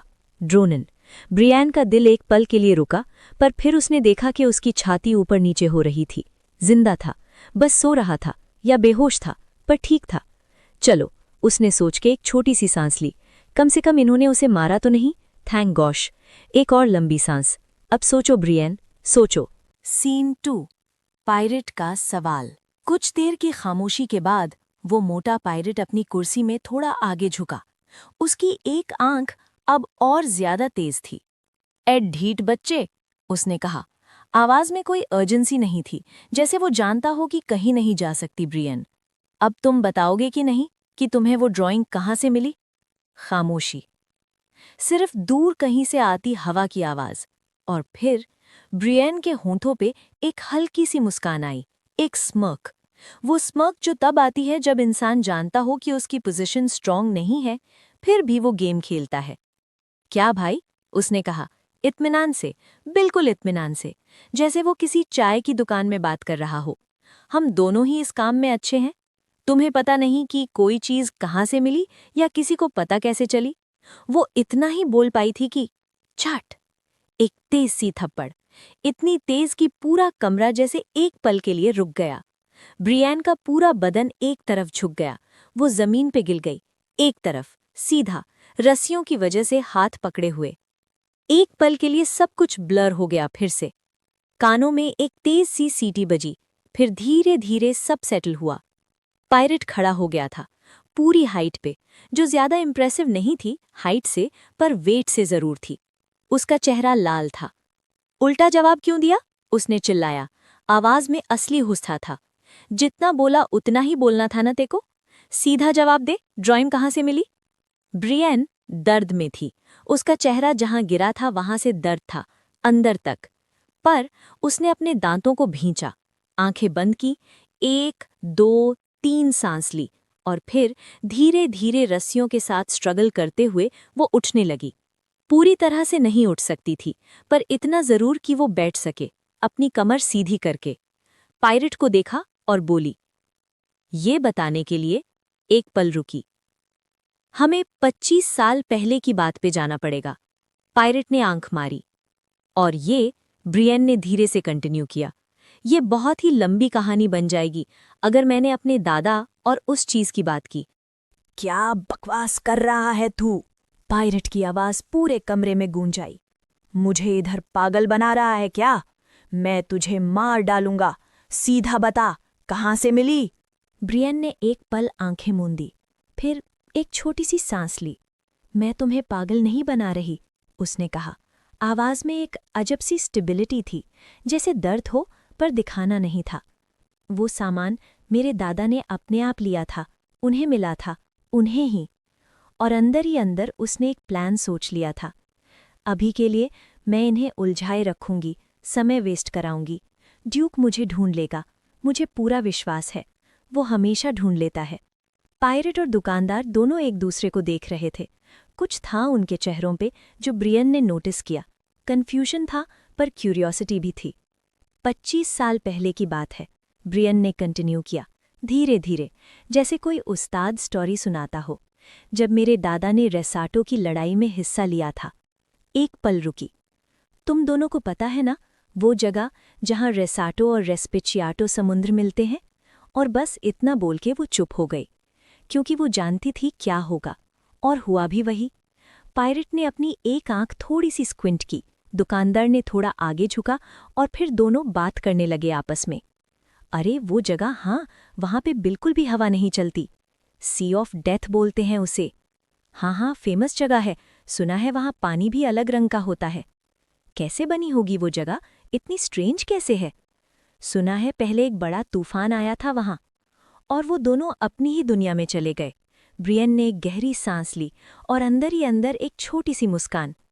थोड़ा और समय, उसने सोचा, बस थोड़ा और। काफी दूर हवा चल रही थी। ड्यूक और प्रिंस साथ चल रहे थे। नीचे एक गांव दिखता था, या जो था उसका बचा कुचा हिस्सा। ड्यूक का चेहरा, वो एक्सप्रेशन जो तब आता है जब कोई अंदर से परेशान हो पर बाहर से नहीं दिखाना चाहता, पर दिखाता है फिर भी, आंखों से, कंधों के झुकने से। अंकल, आप ठीक नहीं क्या? एक पल। नहीं, बस इतना, एक वर्ड, क्लीन सिंपल। प्रिंस रुका। कौन सा इंसान अपनी खुद की जगह पे सबके घर तोड़ता है? नीचे ड्यूक के नाइट्स पूरी बिल्डिंग्स गिरा रहे थे, मेथोडिकली, एक एक करके। कुछ लोग पकड़े गए थे, कुछ भाग गए, कुछ बस खड़े देख रहे थे अपने घर को गिरते हुए। ये सब एक बटलर के लिए? ड्यूक अपनी पूरी टेरिटरी उल्टा पुल्टा कर रहे हैं। फिर उनके हाथ में एक पोस्टर था, ब्रियन की वांटेड फोटो। एक दुकानदार से पूछना चाहिए था ये तोड़ना फोड़नी करने से पहले। ड्यूक रुका, मुड़ा, पोस्टर को देखा। मैं जिसको ढूंढ रहा हूं वो ब्रायन है, और ब्रायन को कोई रिप्लेस नहीं कर सकता। प्रिंस ने एक छोटी सी सांस ली। अगर तुम अपने निकनेम्स की लिस्ट में बुरा, बिना इमोशन का राजा डाल लो तो मैं तुम्हें नहीं रोकूंगा। यहां पे रहने वाले सारे लोग चोर नहीं हैं, कुछ लोग बस गरीब हैं। ड्यूक ने नीचे देखा। इस जगह पे अच्छे घरों में रहने वाले लोग ही क्रिमिनल हैं। वो कैसे? इधर के लोग टैक्स नहीं देते क्योंकि कमाते नहीं, तो ये लोग 2 मंजिला घर में कैसे रह रहे हैं, विंडो के साथ? प्रिंस रुका, सोचा। जब तो ऐसे बताता है तो समझ आता है। नीचे नाइट्स ने सिर्फ 2 मंजिला घर तोड़े थे, छोटे घर बिल्कुल सही थे। विमेन और बच्चों को कुछ नहीं किया गया था, उन्हें ब्लैंकेट भी दिया था। मेरे अंकल दिल के काफी अच्छे हैं। प्रिंस ने ये सोचा ही था कि ओए है लाज उलरिच, कॉनर्ट, तू निसादा बचा इस बेकार इंसान का। दोनों ने एक दूसरे को देखा। ओह, वो तो बहुत तेज है, चलो पास चल के देखते हैं। वो दोनों जब पास आए, सीन क्लियर हुआ। ब्रियन थी रस्सियों में, पर खड़ी, उसके सर पे गन, वही पायरेट, कॉलर से पकड़ा हुआ। तू कॉनर्ट, दूर हट जा, एक और कदम लिया तो मैं इस बच्चे को मार डालूंगा। प्रिंस की नज़र ब्रियन पे गई। ड्यूक, ब्रायन कौन है? वो गोरा चिकना बच्चा वही ब्रायन है? हाँ, वो मेरा बहुत ही अच्छा बटलर है। ड्यूक का चेहरा पायरेट की तरफ मुड़ा, आवाज़ बिल्कुल बदल गई, सॉफ्ट, कंट्रोल्ड, डेंजरस। जब तक मैं ढंग से बोल रहा हूं, अपना चाकू नीचे रख दो, क्योंकि मेरी तलवार तुम्हारे सर पे बहुत जल्दी लग जाएगी। पायरेट ने एक छोटी सी हंसी ली। लाज उलरिच की तलवार, आवाज़ जितनी तेज है, मुझे पूरा भरोसा है। उसने चाकू नीचे फेंका, पर साथ ही साथ सीधा ब्रियन के सर पे गन लगा दी। ब्रियन की सांस रुकी। वो गन, ठंड, मेटल, कान के बिल्कुल पास। तो एक चीज जो आवाज से भी तेज है, उसका क्या? ड्यूक रुका। ब्रियन ने ड्यूक को देखा। ड्यूक की आंखों में एक फ्लैश था, कुछ सोचा था उसने। तुम एक पायरेट हो और तुम्हारे पास गन है, ये अजीब चीज है। ये कोई चीज नहीं है जिसको तुम थोड़े पैसे से खरीद लो। जब तुम इसे उठाते हो, जान बाहर आ जाती है। तुम इसकी वैल्यू नहीं समझते। और फिर ड्यूक ने गन के बारे में एक डिटेल्ड स्पीच शुरू कर दी। एक रोटेटिंग सिलेंडर होता है इसमें, जो एक हैमर से लॉक होता है, और जब तक वो हैमर पीछे नहीं जाता, क्या बेफालतू की बकबक करे जा रहा है। और वहां ब्रियन की आंखें ड्यूक पे गईं। Click. Rotating cylinder, hammer, lock. मतलब गन अभी चालू नहीं है, मतलब फायर नहीं कर सकता, मतलब वो उल्टा यूज कर सकती है वेपन की तरह, पायरेट की तरफ। ब्रियन ने ड्यूक की आंखों में देखा। ड्यूक की आंखें सीधी थीं उसकी तरफ। वो जानता था कि उसने समझा लिया। एक पल, सिर्फ एक पल, एक पूरा कॉन्वर्सेशन बिना एक लफ्ज के, और फिर ब्रियन ने छलांग लगाई बिल्कुल अचानक से। ब्रायन! पर ब्रियन पहले ही मूव कर चुकी थी, पायरेट के मुंह पे, सीधा, पूरी ताकत से। धम! पायरेट का बैलेंस गया और वो ड्यूक की तरफ भागी, सीधा, पूरी स्पीड से। एक झटके में ड्यूक की छाती से जा लगी। ड्यूक ने एक हाथ से उसे पकड़ा टाइटली, दूसरा हाथ सीधा पायरेट की तरफ, गन पॉइंट कर दी पूरी तरह से, बिना कांपे। कमरे में खामोशी, सिर्फ सांसों की आवाज, और ब्रियन ने पहली बार एक जेन्युइन सांस ली। योर ग्रेस, उसने धीरे से कहा। ड्यूक ने एक नज़र नीचे दी। एक पल के लिए कुछ सॉफ्ट था उस एक्सप्रेशन में, कुछ जो नॉर्मली वहां नहीं रहता था। फिर वो फिर से ड्यूक था। धाम! और फिर गन चली। एक पल, सिर्फ एक पल, एक साउंड, एक फ्लैश, सीधा पायरेट पे, पूरी तरह से। पायरेट गिर गया, एक भारी चीज की तरह, जैसे ग्रेविटी ने डिसाइड किया कि अब ये इंसान खड़ा रहने लायक नहीं है। कमरा खामोश हो गया। ब्रियन स्टिल थी, ड्यूक की छाती से लगी, एक हाथ से पकड़ी, बिल्कुल वही पोजीशन में। धीरे धीरे उसने ऊपर देखा, ड्यूक की तरफ, और एक चीज आई जो वर्ड्स में नहीं थी, अफेक्शन, रिस्पेक्ट, और कुछ और जो शायद सिर्फ सुकून था। वो सुकून जो तब मिलता है जब कोई वहां होता है जब दुनिया ठीक नहीं होती। योर ग्रेस, इतनी धीमी आवाज, इतनी सॉफ्ट, उसने खुद भी एक्सपेक्ट नहीं की थी। ड्यूक ने एक नज़र नीचे की। चलो वापस चलते हैं। इतना सिंपल, इतना सीधा। ब्रियन ने एक पल ड्यूक के चेहरे को देखा, एक पल कुछ नहीं बोला। फिर उसके गालों पे वो रंग आया, वो इनवॉलंटरी पिंक, जो तब आता है जब कोई चीज़ दिल को सीधा टच करती है और छुपाने का वक्त नहीं होता। वो सीधा ऊपर देख रही थी, ड्यूक का चेहरा बिल्कुल सीधा। क्या? एक बार, क्या दूसरी बार, जैसे प्रोसेस ही नहीं हो रहा था। ड्यूक ने एक नज़र दी, फिर वापस मुड़ गया। चलो। सीन शिफ्ट होता है। एक बड़ा ऑफिस, हर चीज़ अपनी जगह पे, रोशनी कंट्रोल्ड, लैंपों से। ये फर्स्ट प्रिंस का ऑफिस था। एक इंसान हाथ में लेटर लिए खड़ा था। लेटर नीचे रखा और बोला, सेरेन का लेटर पढ़ के लगता तो नहीं कि ड्यूक की कोई गर्लफ्रेंड है। फर्स्ट प्रिंस वहां बैठा था, एक और इंसान के साथ। वो दूसरा इंसान शैडो में था, चेहरा नहीं दिखा, पर एक चीज दिखी, चश्मा। उसने एक नए बटलर को काम पे रखा था ना, प्रिंस ने कहा। लगता है उसने ही ड्यूक की गिफ्ट देने की एस्थेटिक सेंस ठीक की। क्या हम इस लेटर को सच समझें? एक घूंट लिया, बिल्कुल कामली। मेरे ओपिनियन में उस लेटर में कोई झूठ नहीं है। क्यों? थर्ड प्रिंस अपनी बहन से बहुत प्यार करता है। वो ऐसा कुछ नहीं करेगा जब तक हमारी नज़रों के सामने प्रिंसेस बेका है। प्रिंस ने एक स्मर्क किया, उस इंसान की तरफ देखा। तुम बड़े ही चालाक इंसान हो। एक बीट, फेबियन, वही ब्रियन का कज़न। इसीलिए ही मैंने तुम्हें अपने साथ रखा है, तुम मुझे पसंद हो। फेबियन ने चाय की प्याली रखी। मुझे आपकी दिक्कत समझ आती है, क्योंकि आप अभी तक ऑफिशियल एयर नहीं हैं, घूम फिर के। प्रिंस का चेहरा बदला। डैम इट, मैं कांग्रेस की अप्रूवल के बाद ही राजा की कुर्सी पर बैठ सकता हूँ। पापा ने अभी तक कांग्रेस से बात क्यों नहीं की? डोंट टेल मी कि पापा सोच रहे हैं कि नेक्स्ट एम्परर ड्यूक को बनाएं। फेबियन ने एक और घूंट लिया, बिल्कुल कामली। ये बात इतनी भी डेलुलू नहीं है, देखा जाए तो ड्यूक की लाइन में सबसे पहले है। प्रिंस का मुंह नीचे हो गया, गुस्से में। फेबियन ने अंदर ही अंदर सोचा, तुम्हारे अंदर बस इनसिक्योरिटी भरी है, पर बोला नहीं। बजाय इसके, एक रास्ता है कांग्रेस को मनाने का। आप सारे एम्परर के काम संभालने लग जाओ। हाँ, उनके मारने के बाद आप सीधे एम्परर बन जाओगे, और वो सारे काम संभाल के आप खुद कांग्रेस से बात कर सकते हो। प्रिंस ने एक पल सोचा, तुम्हें लगता है पापा की डेथ पॉसिबल है? ऑलरेडी उस पर काम हो रहा है। सारी ड्यूक्स की कांग्रेस में पार्टिसिपेशन हुई तो? हुई। उसका भी काम रास्ते में है। फेबियन ने अपना चश्मा ऊपर किया। प्रिंस ने एक नज़र दी। तुम बड़े कॉन्फिडेंट लग रहे हो। फिर कुछ याद आया। अच्छा और हाँ, तुम्हारी कजिन थी ना, उसकी शादी हो चुकी है क्या? नहीं, अभी तक तो नहीं। प्रिंस की आंखों में कुछ चमका। सच्ची में? लॉर्ड लोरेन का बच्चा अभी भी सिंगल है। बैरन टॉर्मलाइल को जानते हो ना? मैं आपके ये सोचने से बहुत खुश हूँ, पर उसकी शादी नहीं हुई, लेकिन उसका एक फियांसे है। बैरन टॉर्मलाइल से बेटर है क्या? फेबियन खड़ा हुआ, एक हाथ दिल पे रखा, बिल्कुल सीधा। मैंने प्रॉमिस किया था, और मैं बड़ी चीजें कैसे संभाल पाऊंगा अगर एक छोटा प्रॉमिस नहीं रख पाया?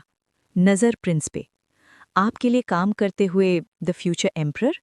प्रिंस का चेहरा खिल गया। इसी वजह से मुझे तुम पे ट्रस्ट है। फेबियन ने सर झुकाया। मैं बस शर्मिंदा हूं। पर अंदर ही अंदर, होंठ चबाते हुए, वो पागल लड़की चुपचाप शादी कर लेती जब बोला था। नहीं, मेरा काम मुश्किल कर दिया। बस रुको, जब मिलेगी इस बार पड़ तोड़ दूंगा। ड्यूक का ऑफिस। एक डेस्क, डॉक्यूमेंट से भरी, इतने डॉक्यूमेंट्स कि उनका वजन ही काफी होगा। और डेस्क के पीछे ब्रियन, पर अभी काम नहीं कर रही थी। छत देख रही थी, सीधा ऊपर, आंखें खुली, बिल्कुल स्टिल, दिन का सपना। सच बोलूं तो मुझे काफी अच्छा लगा था ड्यूक से। उसने मेरी वजह से बिल्डिंग तोड़ दी, एक बटलर के लिए। उस चीज की वेट थी। वो सिर्फ बिल्डिंग तोड़ने की बात नहीं थी, वो एक जेस्चर था जो कहता था तुम मैटर करते हो। एक हल्की सी मुस्कान। पर फिर वो नीचे आई, सपने से वापस जमीन पे, और देखा अपने आसपास डॉक्यूमेंट्स और डॉक्यूमेंट्स, और उनके ऊपर और, जैसी एक लिविंग चीज थी जो मल्टीप्लाई करती थी। रोने जैसी शक्ल। मुझे बस उस बात को वहीं छोड़ देना चाहिए था, पर नहीं, मुझे तो और उड़ना था। मैंने खुद के लिए काम बड़ा कर लिया। 2 घंटे पहले ब्रियन, पूरी खुशी में, your grace, thank you so much कि आपने मुझे बचाया। बार बार सर झुकाया, बार बार। मैं अब जिंदगी भर आपके लिए लॉयल रहूंगा। नहीं, वो थोड़ा डिफिकल्ट है, जब तक वक्त है तब तक लॉयल रहूंगा। कैसे? मैं आपकी स्लम्स का एनवायरनमेंट इंप्रूव करने में हेल्प करूंगा, काम करने वाली विमेन के लिए, सड़क वाली शॉप्स के लिए, और फेरिस स्ट्रीट को वापस बनवाने में पूरी हेल्प करूंगा। ड्यूक ने एक पल सोचा। ठीक है, अब से ये सारा फेरिस स्ट्रीट का काम तुम ही संभालोगे। ब्रियन ने प्राउड आंखों से देखा। वापस प्रेजेंट में, थकी हुई, सालों से ना सोई जैसी, कंटिन्यूसली डॉक्यूमेंट्स, साइन करो और साइन करो। लोग आ रहे थे, एक के बाद एक, नहीं, एक साथ, हर एक के पास अपना सवाल, अपना प्रॉब्लम। ब्रायन साहब, ये फिगर ठीक है क्या? यहाँ सिग्नेचर चाहिए, और यहाँ भी। ब्रियन सबको बताने की कोशिश कर रही थी। एक को देखो, दूसरे को सुनो, तीसरे को जवाब दो। मरी हुई हालत। फिर एक आवाज आई, मिल्क केक। ब्रियन रुकी, एक पल। मुझे बोला था ना मिल्क केक मत बोलना। Milk cake. गुस्सा हो गई। ब्रियन ने गहरी सांस ली, उठ के ड्यूक के पास गई। योर ग्रेस, आपने मुझे बुलाया था क्या? आज से तुम मेरे साथ ट्रेन होगे। Blank expression. कैसी ट्रेनिंग? तुम्हें सेल्फ डिफेंस आना चाहिए, कम से कम खुद को प्रोटेक्ट कर सको। एक पल की खामोशी। फिर ब्रियन हंसी, वो सार्कास्टिक वाली, वो ये क्या हो रहा है मेरी जिंदगी के साथ वाली। अपनी थकी हुई शक्ल के साथ बोली, योर ग्रेस, आप मेरी हालत नहीं देख सकते क्या? दिख रही है, मैं काम से ही मर जाऊंगी, कोई गोली से नहीं। उससे पहले तुम किसी के गोली मार देने से मर जाओगे। ब्रियन रुकी। आपको लगता है मैं वापस वैसी सिचुएशन में जाऊंगी? एक फ्लैश, वो गुस्सा, वो डिफेंसिव होना। ड्यूक ने बिल्कुल सीधा जवाब दिया, हाँ, ऑफ कोर्स, कभी भी खतरा आ सकता है, स्पेशली तुम्हारे लिए। तुम्हारी पूरी लाइफ मेरे साथ रहोगे। ब्रियन ने एक पल ड्यूक को देखा। पूरी जिंदगी, ये 2 लफ्ज, इतने बड़े, इतना वजन। पूरी जिंदगी। उसने अपना सर दोनों हाथों में पकड़ लिया, बिल्कुल सीधा, जैसे सर गिरने वाला हो अगर पकड़ा ना जाए। तुम मुझे बटलर के लिए मरने तक अपॉइंट कर रहे हो? एक पल। और मरने तक काम करवाओगे? ड्यूक ने सीधा देखा। जब तक वो सारे पायरेट्स नहीं पकड़े जाते, जब तक तुम मेरे साथ ही सेफ हो। ब्रियन ने एक पल ड्यूक को देखा, फिर वो पिंक, वो इनवॉलंटरी, वो बिल्कुल अनएक्सपेक्टेड। मुझे नहीं पता था, धीमी आवाज, कि आप मेरे बारे में इतना सोचते हैं। एक बीट, फिर कंपोजर वापस आया। मैं चाहूंगा कि आप मुझे इससे बेहतर तरीके से प्रोटेक्ट करें। ड्यूक ने एक नज़र दी। ऐसा भी कोई तरीका है क्या? ब्रियन के होठों पे एक मुस्कान आई, पर वो नॉर्मल वाली नहीं थी, डेविलिश थी। उन पायरेट्स को, ड्रामेटिक पॉज, उल्टा लटका के उनके नीचे शार्क्स रखो और फिर सवाल पूछो। खामोशी। ड्यूक ने एक नज़र दी। कैप्टन उस दिन ही मर गया था। मुझे नहीं लगता उसके मिनियंस को कुछ पता होगा। ब्रियन ने एक पल सोचा, फिर बोला, आपको उस दिन उसके कंधे पर ही मारना चाहिए था, जान से, मार्केट के बजाय। ड्यूक का चेहरा बदला, वो फ्लैश, वो गुस्सा। ब्रियन ने ये देखा, एक पल में एक्सप्रेशन बदला। वो दुकानदार, थोड़ा डरा हुआ टोन, अभी भी जिंदा है। हमें उसे पूछना चाहिए कि उसको वो चीज़ें वेस्टर्न नेशन से कैसे मिली। ड्यूक का गुस्सा थोड़ा रुका। ओह हाँ, एक पल, तुम्हें कैसे पता कि वो चीज़ वहाँ की थी? ब्रियन ने ऐसी चीज़ें पहले भी देखी थीं, वो ड्राइंग के पैटर्न्स जैसी, शॉप एग्जीबिशन में, वेस्टर्न स्टाइल। एक बार देख लो तो भूल नहीं सकती। ड्यूक ने एक नज़र दी। वाकई काफ़ी याद करने लायक हो। तो तुम्हें क्या लगता है उसे पूछने से क्या मिलेगा? ब्रियन का चेहरा बदला, वो जेन्युइन फ्रस्ट्रेशन। सीरियसली, हमें पता लगाना चाहिए कि वेस्टर्न नेशंस और पायरेट्स में क्या कनेक्शन है, क्योंकि वहाँ की एम्प्रेस शिरो की किडनैप होने के बाद उन दोनों के बीच दुश्मन था, और अगर उन्होंने हाथ मिलाया है, सीधा ड्यूक को देखा, तो बस एक ही रीज़न है, वो आप हैं योर ग्रेस, क्योंकि आप अनडिफीटेड ब्लू वेव हैं, उनके दुश्मन को। अगर हमने ये सब संभाला नहीं तो पूरी टेरिटरी खतरे में रहेगी। ड्यूक ने एक पल सोचा, सब कुछ, क्विकली, समझ गया, अब तुम जैसी बोलोगी वैसे ही करेंगे। ब्रियन ने रिलीफ की लंबी सांस ली, और अंदर ही अंदर, शुक्र है, इतनी बिजी में ट्रेनिंग करूंगी तो काम से पहले ही मर जाऊंगी, वो तो बचेगा। पर ड्यूक के जहन में कुछ और चल रहा था। ब्रियन को देख रहा था और सोच रहा था, मैं तुम्हें खतरे में नहीं रख सकता। जो भी ब्रियन के लिए खतरा हो सकता है, सबको खत्म कर दूंगा। सीन शिफ्ट, हॉल, कैसल का, लंबा। ब्रियन जा रही थी, अपनी थकान के साथ, अपनी सोच के साथ, और तभी सामने से प्रिंस आया। ब्रियन रुकी, पॉस्चर सीधा की। योर हाइनेस, सर झुकाया, बिल्कुल प्रॉपरली। प्रिंस ने एक नज़र दी। तुम उम्मीद से ज़्यादा ठीक दिख रही हो। इतने दिनों के बाद कैसल में आने के बाद मुझे कुछ बदला बदला लग रहा था। कुछ तो अजीब है। ब्रियन ने कंफ्यूज नज़र दी। ये कैसल जो बेकार और स्टफी हुआ करता था, अब ब्राइट और चीयरफुल हो गया है, सब तुम्हारी वजह से। ब्रियन ने सर झुकाया। मैंने कुछ खास नहीं किया। और ये कहते हुए एक चीज़ सिर्फ हमें दिखी। उसने अपना हाथ छाती के दाईं तरफ रखा, वो जेस्चर जो सिर्फ लेडीज़ करती हैं, जो लड़के नहीं करते, बिल्कुल नेचुरल, बिल्कुल इनवॉलेंट्री। मुझे प्रिंसेस इज़ाबेल को तुम्हारा गिफ्ट काफ़ी अच्छा लगा, प्रिंस ने कहा, जो तुमने उन्हें इयररिंग्स भेजी थीं। वो मैंने चूज़ नहीं की थी, ड्यूक ने करी थी। सच्ची में? मेरे उस अंकल ने? हाँ, उन्हें काफ़ी तकलीफ हुई थी, काफ़ी लंबे समय तक सोचा था, फिर एकदम शांति। प्रिंस ने एक पल सोचा, फिर जैसे याद आया, ओह मैंने तुम्हारा बहुत वक्त ले लिया, तुम अपना काम करो। ब्रियन ने फिर सर झुकाया, जी, और चलने लगी। जाते जाते एक चीज़ सोच रही थी, कुछ तो था उनके बारे में। वो स्माइल कर रहे थे पर उनकी आंखें मुझे ध्यान से देख रही थी। एक कंफर्टेबल इंसान की नज़र नहीं थी वो, एक अनकंफर्टेबल प्रिंस। और प्रिंस वो मुड़ के देख रहा था, जाते हुए, एक स्माइल के साथ, अंदर ही अंदर, कितना क्यूट।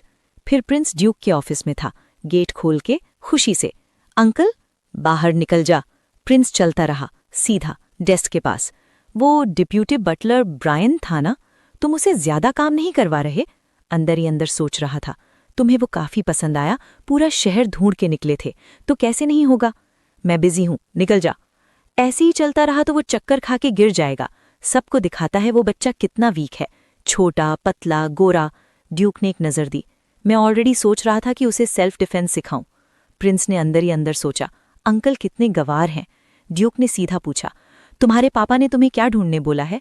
क्या? वो बिना ह्यूमन का पावर इंजन?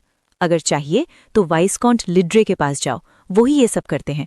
प्रिंस के जहन में एक फ्लैश आया, पापा का चेहरा, एक पुरानी बात वापस आया। जब ये सब करना रहता है तो कितनी समझदारी से गैस कर लेता है। लगता है तुम्हारा लड़ाई का जजमेंट कहीं नहीं गया। स्माइल करते हुए बोला, वो मैं संभाल लूंगा। कितनी आसानी से बोल रहे हो, स्पाई लिटिल डेविल। हाँ, इस लिटिल डेविल का जाने का कोई इरादा नहीं, पर तुम इतने बेकार मूड में क्यों हो? ड्यूक ने सीधा पूछा। अगर मुझे किसी को कुछ सिखाना है और वो बस मना करता जा रहा है, तुम क्या करते? ब्रायन के पास अभी सीखने का वक्त कहाँ है?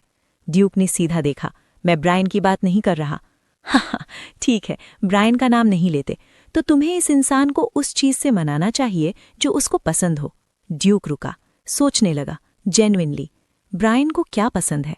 काफी चीजें जहन में आई, फिर एक चीज आई, वो मोमेंट, वो नज़र, जब ब्रियन ने पहली बार वो चीज देखी थी, उसकी स्वॉर्ड। वो ये सोच ही रहा था कि तुम्हें पता भी है क्या कि ब्रायन को क्या पसंद है? ड्यूक ने सीधा देखा। उसे टारगेट मत करो। गुस्से में क्या? आई डोंट केयर तुम क्या करो, लेकिन मैं ये बिल्कुल नहीं सहूंगा कि तुम ब्रायन को पैलेस ले जाओ। तुम उसके बारे में कुछ मत सीखो और उसमें कोई इंटरेस्ट मत दिखाओ। और ड्यूक वैसे ही उठ के ऑफिस से चला गया, दरवाजा जोर से बंद कर दिया। प्रिंस वहां खड़ा रहा, दरवाजे को देखा। फिर एक एक्सप्रेशन आया, साइमल्टेनियसली अम्यूजिंग और रिवीलिंग। जिसको पैलेस के अफेयर्स के बारे में सब कुछ पता है, उससे इतनी ऑब्वियस सी चीज कैसे नहीं पता चल रही? एक छोटी सी सांस। हमारे अंकल सच में एक इडियट हैं। बाहर फेरी स्ट्रीट पे धूप थी थोड़ी सी और हवा भी चल रही थी। नॉर्मल दिन था, या होना चाहिए था। पर ब्रियन एक इंसान से लड़ रही थी। मतलब सीधा लड़ नहीं रही थी, पर जो चल रहा था वो भी कोई नॉर्मल कॉन्वर्सेशन नहीं था। वो इंसान लोकल था, इधर का रहने वाला। चेहरा थका हुआ, कपड़े पुराने, आंखों में वो एक्सप्रेशन जो तब आता है जब कोई बहुत लंबे समय से किसी चीज का इंतजार कर रहा हो और अब पेशेंस खत्म हो रहा हो। इतना ही है तो तुम लोगों ने टैक्सेस कम कर देने चाहिए ना, उसने कहा, सीधा, बिना किसी लागला पेट के। ब्रियन के एक नजर दी। मेरे पैसों से नहीं है, इसलिए मैं नहीं कर सकता। फिर भी तू ड्यूक के पैसों को रिकंस्ट्रक्शन में कैसे उड़ा रहा है? ब्रियन के अंदर कुछ जला, वो वाली चीज जो तब जलती है जब कोई ऐसा सवाल पूछे जिसका जवाब तो सही है पर टाइमिंग बिल्कुल गलत हो। हाँ, उड़ाऊंगा, उसने कहा, गुस्से में, पर सीधा। अगर मेरे हाथ में रहता तो और बढ़ा देता।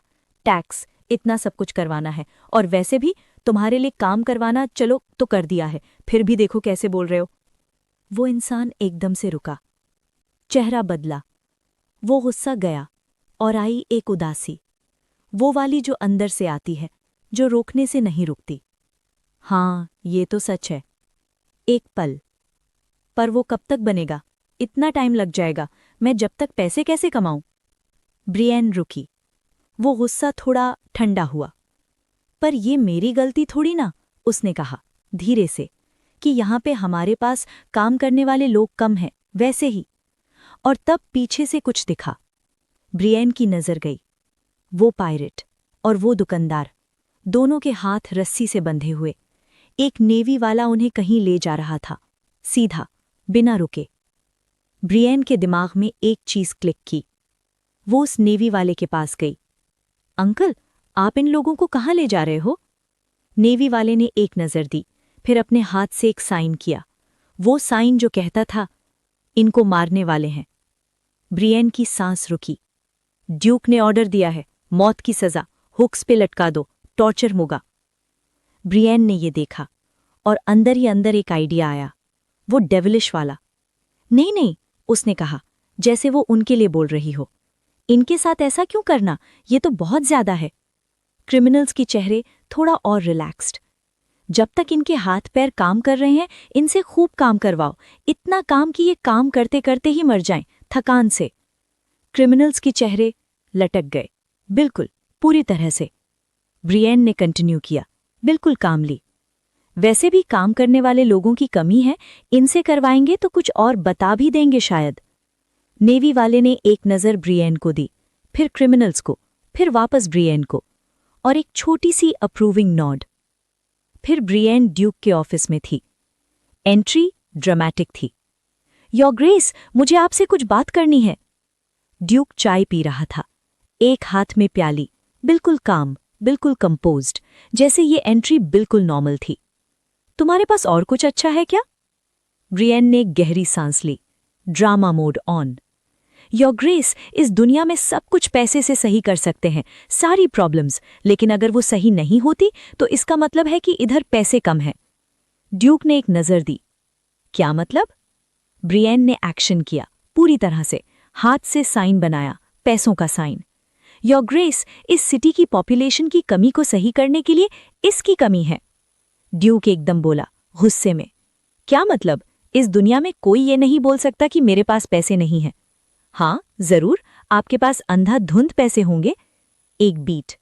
लेकिन लोगों के पास नहीं, उनको खाने में सिर्फ एक सूखी रोटी से काम नहीं चलता। उनको यहाँ पे एजुकेशन चाहिए, अच्छी लाइफ चाहिए, एक कल्चर चाहिए, सब कुछ चाहिए, जिसके लिए यहाँ पे कुछ भी नहीं है। और ये करवाने में कितने ही पैसे लग जाएंगे, आप ही बताइए, कोई क्यों ही इधर आएगा? ये बात ड्यूक को सीधा चुभी। वो अपनी चाय ये सुन के थूक दिया, सीधा, बिल्कुल। एक पल की खामोशी। फिर ब्रियन ने थोड़ा सा सल्यूशन दिया। पायरेट्स को यूज करें बनवाने के लिए। ड्यूक ने सर पकड़ लिया। वो लोग पायरेट्स हैं, वो ये काम कहाँ से कर लेंगे? ब्रियन ने एक ईविल स्माइल की।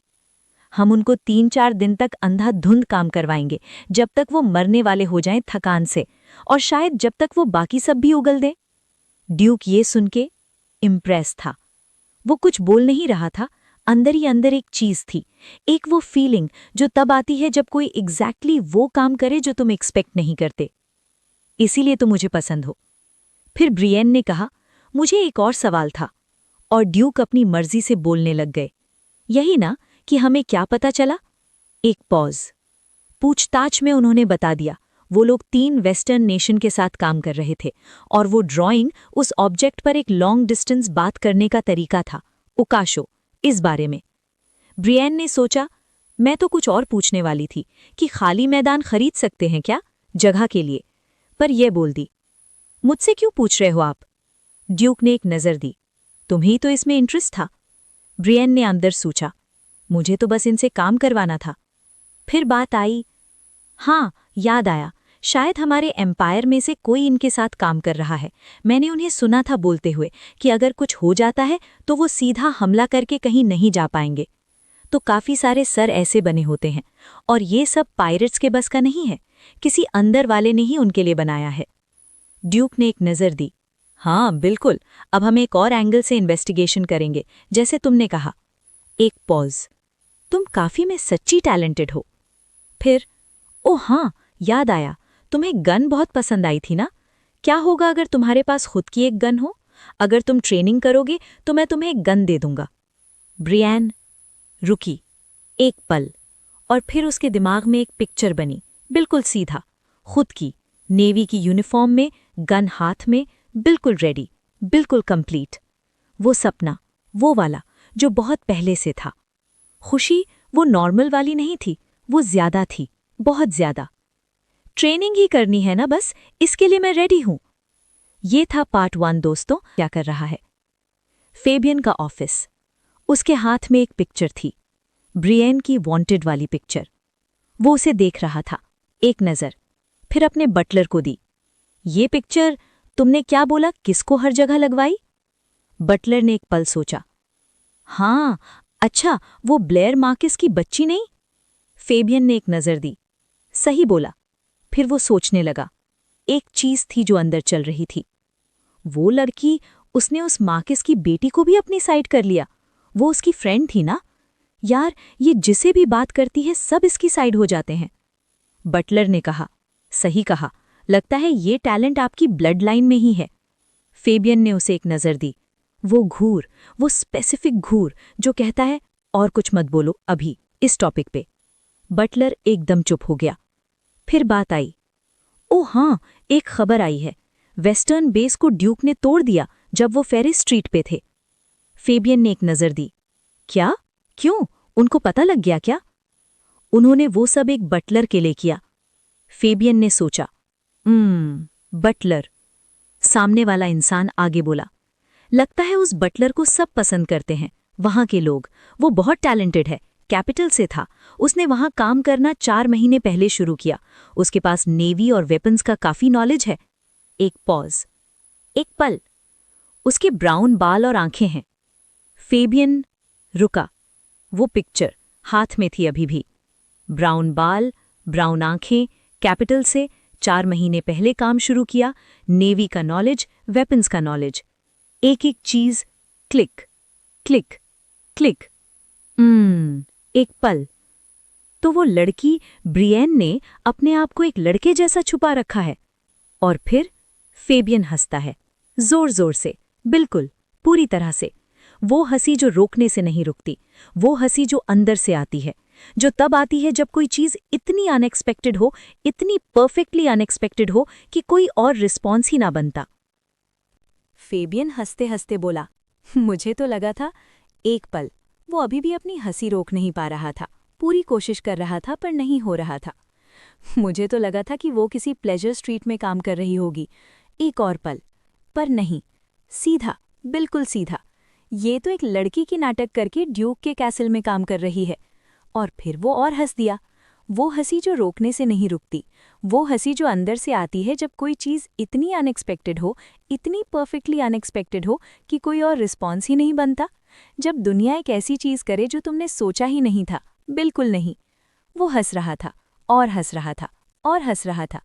उसका बचपन का सपना ज़रूर पूरा हो गया होगा। एक छोटी सी सांस लेने की कोशिश की। हंसी अभी भी आ रही थी, अंदर से, बाहर से। उसे बचपन से ही नेवी में इंटरेस्ट था ना। एक और छोटी हंसी। दिन भर उसके बारे में चपड़ चपड़ करती थी, सुबह से रात तक। नेवी ये, नेवी वो, काश मैं भी जा सकती, काश मुझे भी मिलता। देखो वो शिप, देखो वो यूनिफॉर्म, एक दिन मैं भी। और फिर से हंस दिया, जोर से, पूरी तरह से। बटलर ने एक नज़र दी, थोड़ा सीरियसली, थोड़ा पेशेंटली, जैसे किसी को सीरियस बात पे सीरियस रहना हो पर सामने वाला सीरियस नहीं हो रहा। ये बात आपको कंफर्म पता है कि वही वो बटलर है? फेबियन की हंसी धीरे धीरे रुकी। एक गहरी ब्रेथ ली, आंखें थोड़ी सी पूंछ लीं, कंपोजर वापस आया, थोड़ा। नहीं, सीधा। मुझे कंफर्म करनी पड़ेगी, पर कैसे करूं? एक पल सोचा, जेन्युइनली, एक एक एंगल, एक एक रास्ता। ड्यूक की पोजीशन बहुत हाई है, वैसे ही सीधा नहीं जा सकता। कोई बहाना चाहिए, कोई वजह, कोई चीज़ जो नेचुरल लगे, जो शक ना पैदा करे। वो सोच ही रहा था कि धम, दरवाज़ा खुला, एक झटके में, पूरी तरह से, बिना नॉक किए, बिना रुके, बिना किसी वार्निंग के, जैसे दरवाज़ा सिर्फ एक ऑब्स्टिकल था जो हटा दिया गया। विस्काउंट वेरन, ब्रियन का फियोंसे, गुस्से में, पूरी तरह से, अंदर से बाहर तक, चेहरा लाल, कंधे टाइट, कदम भारी, आंखों में वो एक्सप्रेशन जो तब आता है जब कोई बहुत लंबे समय से कुछ सुनता आया हो और एक दिन अचानक डिसाइड करता है कि नहीं, अब नहीं, और कुछ नहीं, बस ये जवाब चाहिए, अभी। मेरी फियोंसे कहाँ है? सीधा, कोई इंट्रोडक्शन नहीं, कोई ग्रीटिंग नहीं, कोई फॉर्मेलिटी नहीं, सीधा सवाल, सीधा गुस्सा, जैसे बाकी सब इर्रेलेवेंट था। फेबियन ने एक पल लिया, सिर्फ एक पल, इतना ही काफी था। अंदर की सब चीजें एक सेकंड में बंद की, सब कुछ, वो हंसी, वो सरप्राइज, वो प्लानिंग, सब बंद। बाहर एक बिल्कुल अलग चेहरा लगाया, कंपोज्ड, काम, थोड़ा कंसर्न्ड भी, जैसे वो जेन्युइनली परेशान हो, जैसे वो भी यही सोचता था। मैंने आपको बताया था ना, उसने कहा धीरे से, बिल्कुल मेजर्ड, जैसे याद दिला रहा हो, जैसे ये बात पहले हो चुकी थी और वो सिर्फ रिमाइंड कर रहा था। उसकी तबीयत खराब थी, इसलिए वो साउथ में गई थी। उसने मुझे लेटर लिखा, बोला कि अब काफ़ी ठीक है। विस्काउंट ने एक नज़र दी, वो नज़र जो कहती है, मैं ये जवाब सुन चुका हूँ, ये जवाब काफ़ी नहीं है और ये जवाब आज मुझे नहीं चाहिए। बस एक पल, बहुत हो गया। एक और पल, कब से गई हुई है वो भी अकेले। अब मैं उसके पास जाऊंगा। फेबियन ने एक पल सोचा, अंदर एक चीज़, एक आइडिया जो अभी अभी बना था, इस एक सेकंड में, इस एक मोमेंट में। कोई प्लानिंग नहीं थी इसके पीछे, कोई पहले से सोचा नहीं था, बस आया। और जब आया तो बिल्कुल क्लियर था। विस्काउंट साहब, उसने कहा धीमे से, बिल्कुल मेजर्ड, जैसे हर लफ्ज़ अपनी जगह पे। अगर आप जाते हैं तो मुझे भी साथ ले जाएंगे ना? एक पॉज, वो पॉज जो नेचुरली आता है, वो पॉज जो इमोशंस के लिए जगह देता है, बिल्कुल कैलकुलेटेड, बिल्कुल जेन्युइन लगता था। मैं भी बहुत लंबे समय से उसे नहीं मिला, बहुत लंबे समय से। और वैसे भी थोड़ा और लीन किया, थोड़ा और इमोशनल। वो ट्रैवल कर रही थी और ड्यूक के कैसल में रुकना था उसे। हमारे दादा को वहाँ उनका टाइटल मिला था, तो बेसिकली वो हमारा गांव है, हम वहाँ जाते रहते हैं, अक्सर, बचपन से। ब्रियन भी इसलिए गई क्योंकि ये उसका आखिरी बार होगा सिंगल होके। फिर शादी के बाद कहाँ, कब, कैसे, वो सब अलग हो जाता है ना, जिंदगी बदल जाती है। तो शायद उसने सोचा कि एक आखिरी बार। विस्काउंट ने सुना, सोचा, चेहरा थोड़ा सा सॉफ्टन हुआ, सिर्फ थोड़ा, फिर एक नॉड किया। फेबियन ने अंदर ही अंदर एक छोटी सी मुस्कान। सीधा ड्यूक के पास जाएंगे, वो वहाँ है। बिल्कुल परफेक्ट, बिल्कुल एग्जैक्टली जो चाहिए था। एक ही तीर में दो काम, विस्काउंट को साथ लेके जाना और ड्यूक के कैसल में एंट्री। फेबियन ने अपना चश्मा ठीक किया। चलो फिर। उसी वक्त कैसल में ब्रियन बहुत बिजी थी, हमेशा की तरह। डॉक्यूमेंट्स, लोग, सवाल और फिर और डॉक्यूमेंट्स और फिर और लोग, एक के बाद एक, कभी खत्म नहीं होता। पर तभी हॉल में एक फिगर दिखा, रियो के। खिड़की के पास खड़ा था, बिल्कुल स्टिब, बाहर देख रहा था, दुनिया देख रहा था, या शायद कुछ और, कुछ जो अंदर नहीं था, कुछ जो अंदर था। वो एक्सप्रेशन, वो खास वाला उदास एक्सप्रेशन जो अंदर से आता है, जो छुपाता नहीं है, जो बाहर आ ही जाता है, चाहे कितना भी रोक लो, जो हर कोई देख सकता है एक्सेप्ट वो इंसान जो फील कर रहा हो। ब्रियन रुकी। डॉक्यूमेंट्स एक पल के लिए पीछे चले गए। एक नज़र दी रियो के को, पूरी तरह से। फिर पास गई, धीरे धीरे, बिना आवाज के। क्या हो गया? रियोके ने कुछ नहीं बोला, सीधा बाहर देखा, जैसे सवाल सुना ही नहीं, जैसे आवाज आई ही नहीं। ब्रियन ने एक पल सोचा, फिर धीरे से बोला, ये इसीलिए है ना? एक पल, क्योंकि तुम उस लड़की को नहीं देख पा रहे जो बाल काटती है? रियोके ने सीधा ब्रियन को देखा, शॉक में। वो शॉक जब तब आता है जब कोई चीज बिल्कुल एक्सपेक्ट नहीं होती, बिल्कुल नहीं। तुमको कैसे पता? ये बात सबको पता है। एक पॉज, सीरियसली, सबको, इवन उस लड़की को कि तुम उसे पसंद करते हो, इवन 7 साल के बच्चों को भी, हर कोई जानता है, इसीलिए वो तुम्हें अवॉइड कर रही है। रियोके चुप रहा, कुछ नहीं बोला। और शायद तुम्हें नहीं पता होगा, पर वो फ्रूट बेचने वाले के लड़के के साथ रिलेशनशिप में है।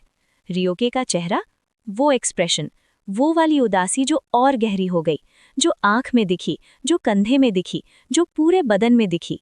ब्रियन ने एक पल देखा, कोई ना, सीधा, सिंपल, चलो। और वैसे भी ये तुम्हारा पास्ट है, नए बाल फ्यूचर, पूरे काट लो, फ्री में, खाली बैठना कोई काम का नहीं, मैं काट देती हूँ, जो तुमने इतने समय से नहीं कटवाए सिर्फ उस लड़की से कटवाने के लिए, बस वो चीज़ खत्म करो। रियोके ने एक पल ब्रियन को देखा, फिर एक छोटी सी नॉड की, इतनी सी, पर थी। कुछ टाइम बाद रियोके ड्यूक के सामने था। ड्यूक ने एक नज़र दी, ऊपर से नीचे, रियोके के बालों को देखा। एक पल, रियोके, ऐसे बाल किसने कटवाए तुमने? ओ, ब्रियन ने काटे हैं। ड्यूक ने एक नज़र दी, उसे ये सब आता है? रियोके ने सोचा, लगता तो नहीं था, उसने पूरे बाल शेव कर दिए। ड्यूक ने एक पल सोचा, काफी था। रियोके ने बात आई सीधा, अब तो सब लोग ऐसा हेयर कट ब्रियन से करवाना चाहते हैं, उसे हर दिन बोल रहे हैं बाल काटने का, सुबह से शाम तक कोई ना कोई आ जाता है।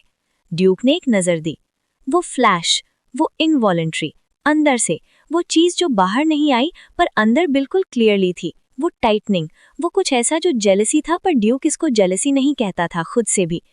उसके पास इतना टाइम भी है। आवाज़ बिल्कुल फ्लैट थी, बिल्कुल नॉर्मल, पर थी। नहीं, इसीलिए उसने सबको मना कर दिया। ड्यूक ने ये सब इग्नोर करने की कोशिश की, खुद पे हाथ फेरा, एक पल सोचा, और फिर उठकर चला गया। किसी ने कुछ नहीं पूछा, क्योंकि रिजल्ट सब देख सकते थे। वहां पे एक फुल रेडी वाला सीन था, कुर्सी, मिरर, कपड़ा और ब्रियन हाथ में कांची लिए खड़ी थी, रेडी, जैसे ये प्लान था। ड्यूक आके बैठा, सीधा, मिरर में देखा। ब्रियन ने एक नज़र दी, आप ये सच में करवाना चाहते हैं? हाँ। कोई एक्स्ट्रा लफ्ज नहीं। ब्रियन ने हाथ बढ़ाया, धीरे से, बालों को टच किया। एक पल रुकी, अरे, ये तो बड़े ही सॉफ्ट है। ड्यूक ने कुछ नहीं कहा, मिरर में देखा, एक्सप्रेशन फ्लैट। और फिर ब्रियन काटने लगी, धीरे धीरे, एक एक स्ट्रैंड, सीधा, केयरफुली। काम करते वक्त उसका हाथ ड्यूक के गर्दन के पास आया, काम का हिस्सा था, बिल्कुल नॉर्मल था। पर ड्यूक को कुछ फील हुआ, वो चीज़ जो वर्ड्स में नहीं होती, जो एक्सप्लेन नहीं होती, जो बस होती है। बटरफ्लाइज, सीधा, अंदर, वहां से जो नॉर्मली इतना सेटल रहता था। हेयर कट खत्म होने के बाद ब्रियन ने कपड़ा लिया, उसकी नेक साफ की, केयरफुल, क्लीन, प्रोफेशनल। फिर फूंक मारी, वो काटने के बाद जो छोटे छोटे बाल रहते हैं। ड्यूक को फिर से वो फील हुआ, वो और ज्यादा, वो और सीधा, वो और अंदर। वो पीछे मुड़ा और ब्रियन का चेहरा बिल्कुल पास था। दोनों के बीच डिस्टेंस काफी कम था, बहुत कम, इतना कम कि दोनों एकदम ब्लश कर गए, सीधा, पूरी तरह से। ब्रियन एकदम दूर हो गई, हेयर कट की तारीफ करने लगी, खुद की, एक चीज के बाद दूसरी, जैसे कुछ हुआ ही नहीं, जैसे वो लास्ट 2 सेकंड एग्जिस्ट ही नहीं किए थे। ड्यूक ने देखा, थोड़ा कंफ्यूज्ड, थोड़ा और कुछ तो काटे हैं नहीं क्या? मतलब मैंने इधर से काटे, फिर इधर से काटे, फिर इधर से काटे, ये देखो। ड्यूक ने सोचा, पागल बना रहा है। फिर ब्रियन ने पूछा, आप मुझे ट्रेनिंग कब दोगे गन चलाने की? और वो दोनों समुद्र के किनारे थे। हवा चल रही थी, नॉर्मल। पानी था, नॉर्मल। दुनिया बिल्कुल नॉर्मल थी। पर जो हो रहा था वो थोड़ा अलग था। ड्यूक ब्रियन को स्क्वाट्स करवा रहा था। 1, 2, 3। ये कौन सी गन की ट्रेनिंग है?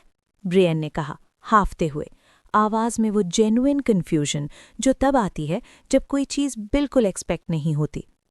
गन चलाने के लिए बॉडी सही होनी चाहिए, और स्टेबिलिटी चाहिए, और स्टैमिना चाहिए, और बैलेंस चाहिए, और मुझे कुछ नहीं करना, बस गन चलानी है।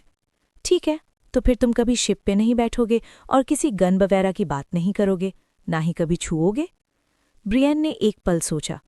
वो सब जो उसे पसंद था, वो सब जो उसका सपना था, ये सब के लिए मुझे वो सब छोड़ना पड़ेगा? कोई नहीं, मैं कर लेती हूँ। और वो कांपते हाथों से वो सब करने लगी, एक एक चीज, कपकपाते हुए, कांपते हुए, दर्द होते हुए, पर कर रही थी क्योंकि करना था। ड्यूक उसके पीछे आया, गाइड करने के लिए, उसके बिल्कुल पास। ऐसे करो, ये एंगल, तो तुम ज्यादा नहीं कांपोगे। उसकी जरूरत नहीं है, मैं ऑलरेडी कांप रही हूं और कांपती रहूंगी, तो ठीक ही है। बैलेंस बिगड़ा। एक पल में अचानक वो सामने पानी की तरफ जाने वाली थी। ड्यूक ने हाथ बढ़ाया, रिफ्लेक्स में, पकड़ने के लिए। नेचुरल था, ऑब्वियस था।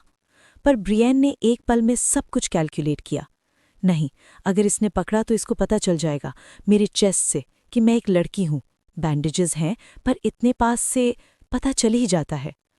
और वो अपना हाथ दूर करके सीधा पानी में चली गई। स्प्लैश! बिल्कुल सीधा, पूरी तरह से। ड्यूक एक पल के लिए रुका, देखा, फिर वो भी कूद गया, गुस्से में, पानी में, सीधा। तुमने मुझे तुम्हें बचाने क्यों नहीं दिया? ब्रियन पानी में थी, भीगी हुई, और एक चीज सोच रही थी। ओ वेट, एक पल, ये सच में मेरी केयर करता है? वो ये सोच ही रही थी कि एक वेव आई, बिल्कुल अचानक। बैलेंस बिगड़ा, पूरी तरह से। ड्यूक ने पकड़ लिया, रिफ्लेक्स में, बिना सोचे, बिना प्लान किए। और ब्रियन की शर्ट पीछे से ऊपर हो गई, पानी में, हवा में।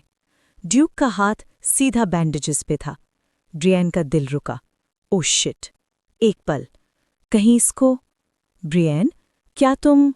ब्रियन ने एक झटके में धक्का दिया ड्यूक को, खुद जमीन की तरफ भागी, पानी से बाहर, जमीन पे, सीधा अपने रूम की तरफ। गेट बंद किया। अंदर अकेले, और काफी देर तक खुद से बड़बड़ाती रही। ड्यूक को पता चल गया, जरूर चल गया, वो बैंडेजेस पे हाथ था सीधा। कोई एक्सप्लेन कैसे करे? अगर पता चल गया तो वो उधर ही वो चेक करने लगते, वो। और फिर दूसरी तरफ सोचती, पर शायद पता नहीं चला, शायद उसने फील किया पर समझा नहीं, शायद। वो इन दो आंसर्स में कंफ्यूज होती रही काफी देर तक, अकेले कमरे में। अगले दिन ट्रेनिंग के लिए गई तो ड्यूक नहीं था, वहां एलिट था। ड्यूक ने भेजा था। ब्रियन ने सोचा, एक पल रुकी, अंदर कुछ टाइटन्ड। ड्यूक को वो चीज इतनी बुरी लगी कि उसने इसको भेज दिया। वो खुद नहीं आया।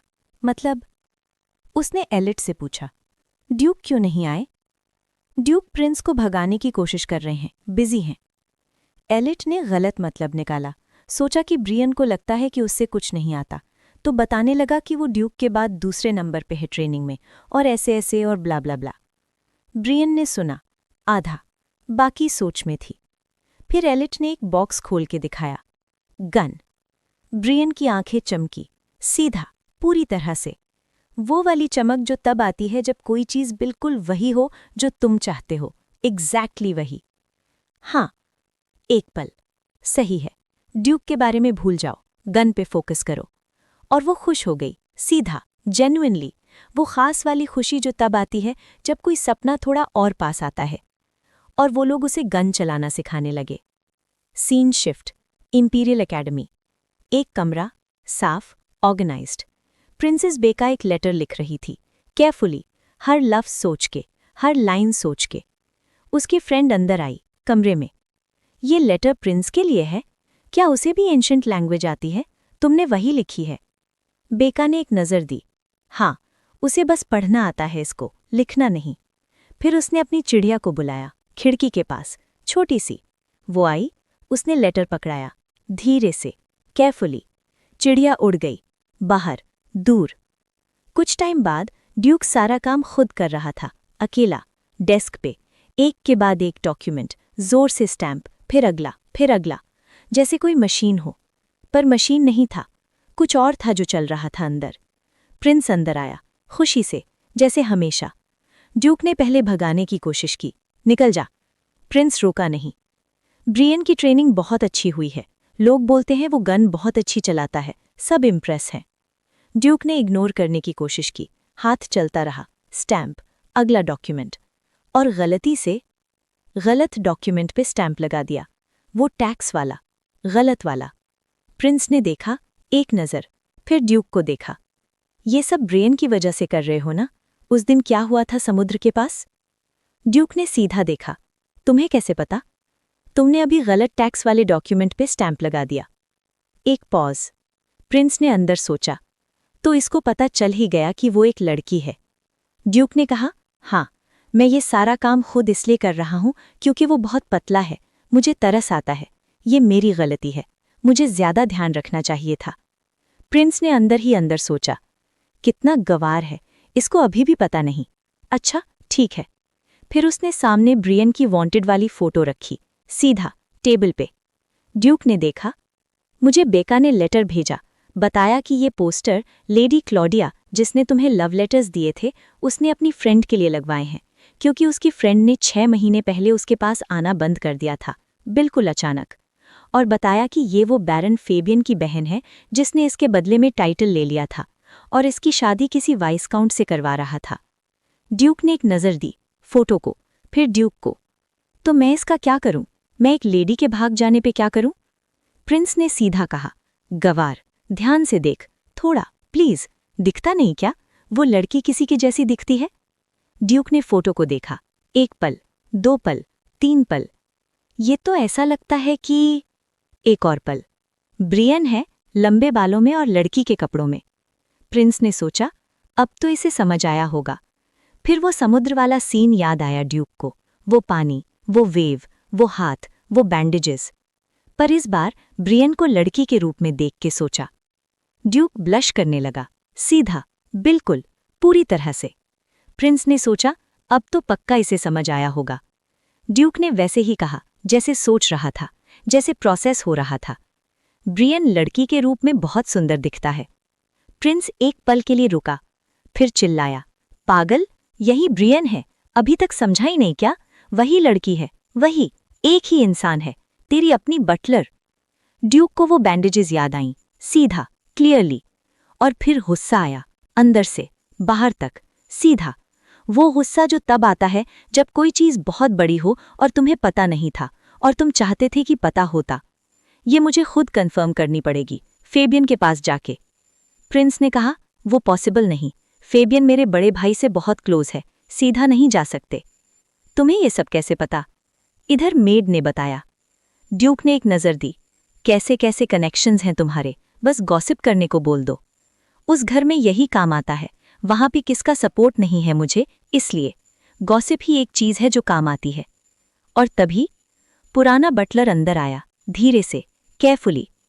कोई लेडी ब्रियन के गार्डियन आए हैं, वो उससे मिलना चाहते हैं। सीन ब्रियन की तरफ गया। वहां कुछ काम वाले आपस में लड़ रहे थे, एक पुरानी बात, एक पुराना झगड़ा जो खत्म नहीं हो रहा था। ब्रियन ने उन्हें बहुत बार रोका था, बार बार, हर तरीके से, सीधा, धीरे से, क्लियरली, सब तरीके से। पर वो सुनने को तैयार ही नहीं थे। एक पल में ब्रियन ने डिसाइड किया, गन चला दी, हवा में, एक बार, तेज, लाउड। वो इतना डरे कि सीधे रुक गए, बिल्कुल, एक एक, सब। ब्रियन उनके पास गई, मैटर सुलझाने लगी, एक एक चीज, सीधा, कामली, जैसे गन चलाने के बाद बिल्कुल नॉर्मल हो गया था वो। तभी रियो के भागता हुआ आया, हाँफते हुए। जल्दी जा, ड्यूक ने बुलाया है। ब्रियन ने एक पल सोचा, फाइनली, ड्यूक को मेरी जरूरत पड़ गई। वो खुश थी, एक अलग वाली खुशी, वो जो तब होती है जब कोई तुम्हारा वेट कर रहा हो, जब कोई तुम्हें चाहे। और जब से गन चलाना सीखा था, वो ऐसे भी बहुत खुश थी, एक सपने वाली खुशी। दोनों मिला के वो काफी खुश थी। वो ऑफिस की तरफ चली, गेट खोल के, एक्साइटेड होके, पूरी तरह से। पर वहां सब लोग ग्लूमी मूड में थे। वो एक्सपेक्टेड नहीं था। ड्यूक को देखा, वो बहुत डरावनी आंखों से देख रहा था। वो एक्सप्रेशन, वो कंट्रोल्ड एक्सप्रेशन। फिर उसने गेस्ट्स को देखा और फिर फेबियन। उसकी और फेबियन की आंखें मिली, सीधा, पूरी तरह से। फेबियन ने एक पल सोचा, अंदर ही अंदर, इस पागल लड़की ने अपने बाल भी काट लिए। एक ही तो चीज थी ठीक ठाक इसके पास, इतने छोटे कर लिए, ये भी। फिर सोचा कि वो ड्यूक के सामने चिल्ला नहीं सकता, सीधा नहीं, कोई सीन नहीं बना सकता। तो फेक स्माइल किया, बिल्कुल नेचुरली, बिल्कुल वार्मली, जैसे बहुत खुश हो। ओह ब्रियन, कितने दिनों के बाद देखा। एक पॉज, उसकी नजर बालों पे गई। तो तुम्हारे बाल फाइनली बढ़ गए, इतने टाइम बाद। मैंने तो वो मेडिसिन ली थी तो सारे झड़ गए थे। ब्रियन ने एक पल फेबियन को देखा, अंदर ही अंदर सोचा, वो भी ड्यूक के सामने सीन नहीं बना सकता, सीधा नहीं। पर मैं? उसने मिडिल फिंगर दिखाई, सीधा, फेबियन को, सबके सामने, बिल्कुल क्लियरली। और फिर बोलती तो फेबियन भी फिर लड़का लग जाता है। फेबियन ने कहा, देखो देखो कैसी लड़की है, गाली दे रही है, ड्यूक के सामने भी शर्म नहीं। हाँ हाँ, दूंगी ना ऐसे में तो। जिस इंसान ने मुझे बेचा था वो भी और दहेज लेगा मुझे शादी करवाने के लिए। एक पॉज, ब्रियन का चेहरा बिल्कुल डेडपैन था। और ये बात वो बोल रही है जिसका चेस्ट इतना कि वो उल्टी लेटती है तो पता ही नहीं चलता पीठ कौन सा है और चेस्ट कौन सा। फेबियन ने कहा, हाँ हाँ, तेरक तो गैट बहुत बड़ी है, एक कुशन की तरह। और वो दोनों बिल्कुल कुत्ते बिलेन की तरह बच्चों जैसी नॉनसेंस बातें कर रहे थे। लफ्जों की लड़ाई, एक के बाद एक, तेज, सीधा, बिना रुके। कमरे में सब देख रहे थे। प्रिंस ने ड्यूक को देखा, धीरे से, तुम्हें गुस्सा नहीं आ रहा? ड्यूक ने एक नजर दी, फिर ब्रियन को देखा, जो अभी भी लड़ रही थी फेबियन से, बिल्कुल फुल एनर्जी के साथ, बिल्कुल बिना थके। पहले शुरू शुरू में आ रहा था, एक पल, पर अब सब सुन के नहीं। और फिर वो ये सब देख के बोल रहा था, जैसे एडमायर कर रहा हो, जैसे ये चीज जो हो रही थी इंटरेस्टिंग थी, सही तरह से इंटरेस्टिंग। तो दोस्तों, यहाँ पे ये चैप्टर खत्म होता है। काफी कुछ हुआ आज। फेबियन को पता चल गया, वाइस काउंट आ गया, ड्यूक को शायद थोड़ा थोड़ा कुछ कुछ पता चल रहा है। आपको क्या लगता है आगे क्या होगा? कमेंट्स में बताओ। और अगर वीडियो अच्छी लगी हो तो लाइक जरूर कर देना। अगली बार मिलते हैं।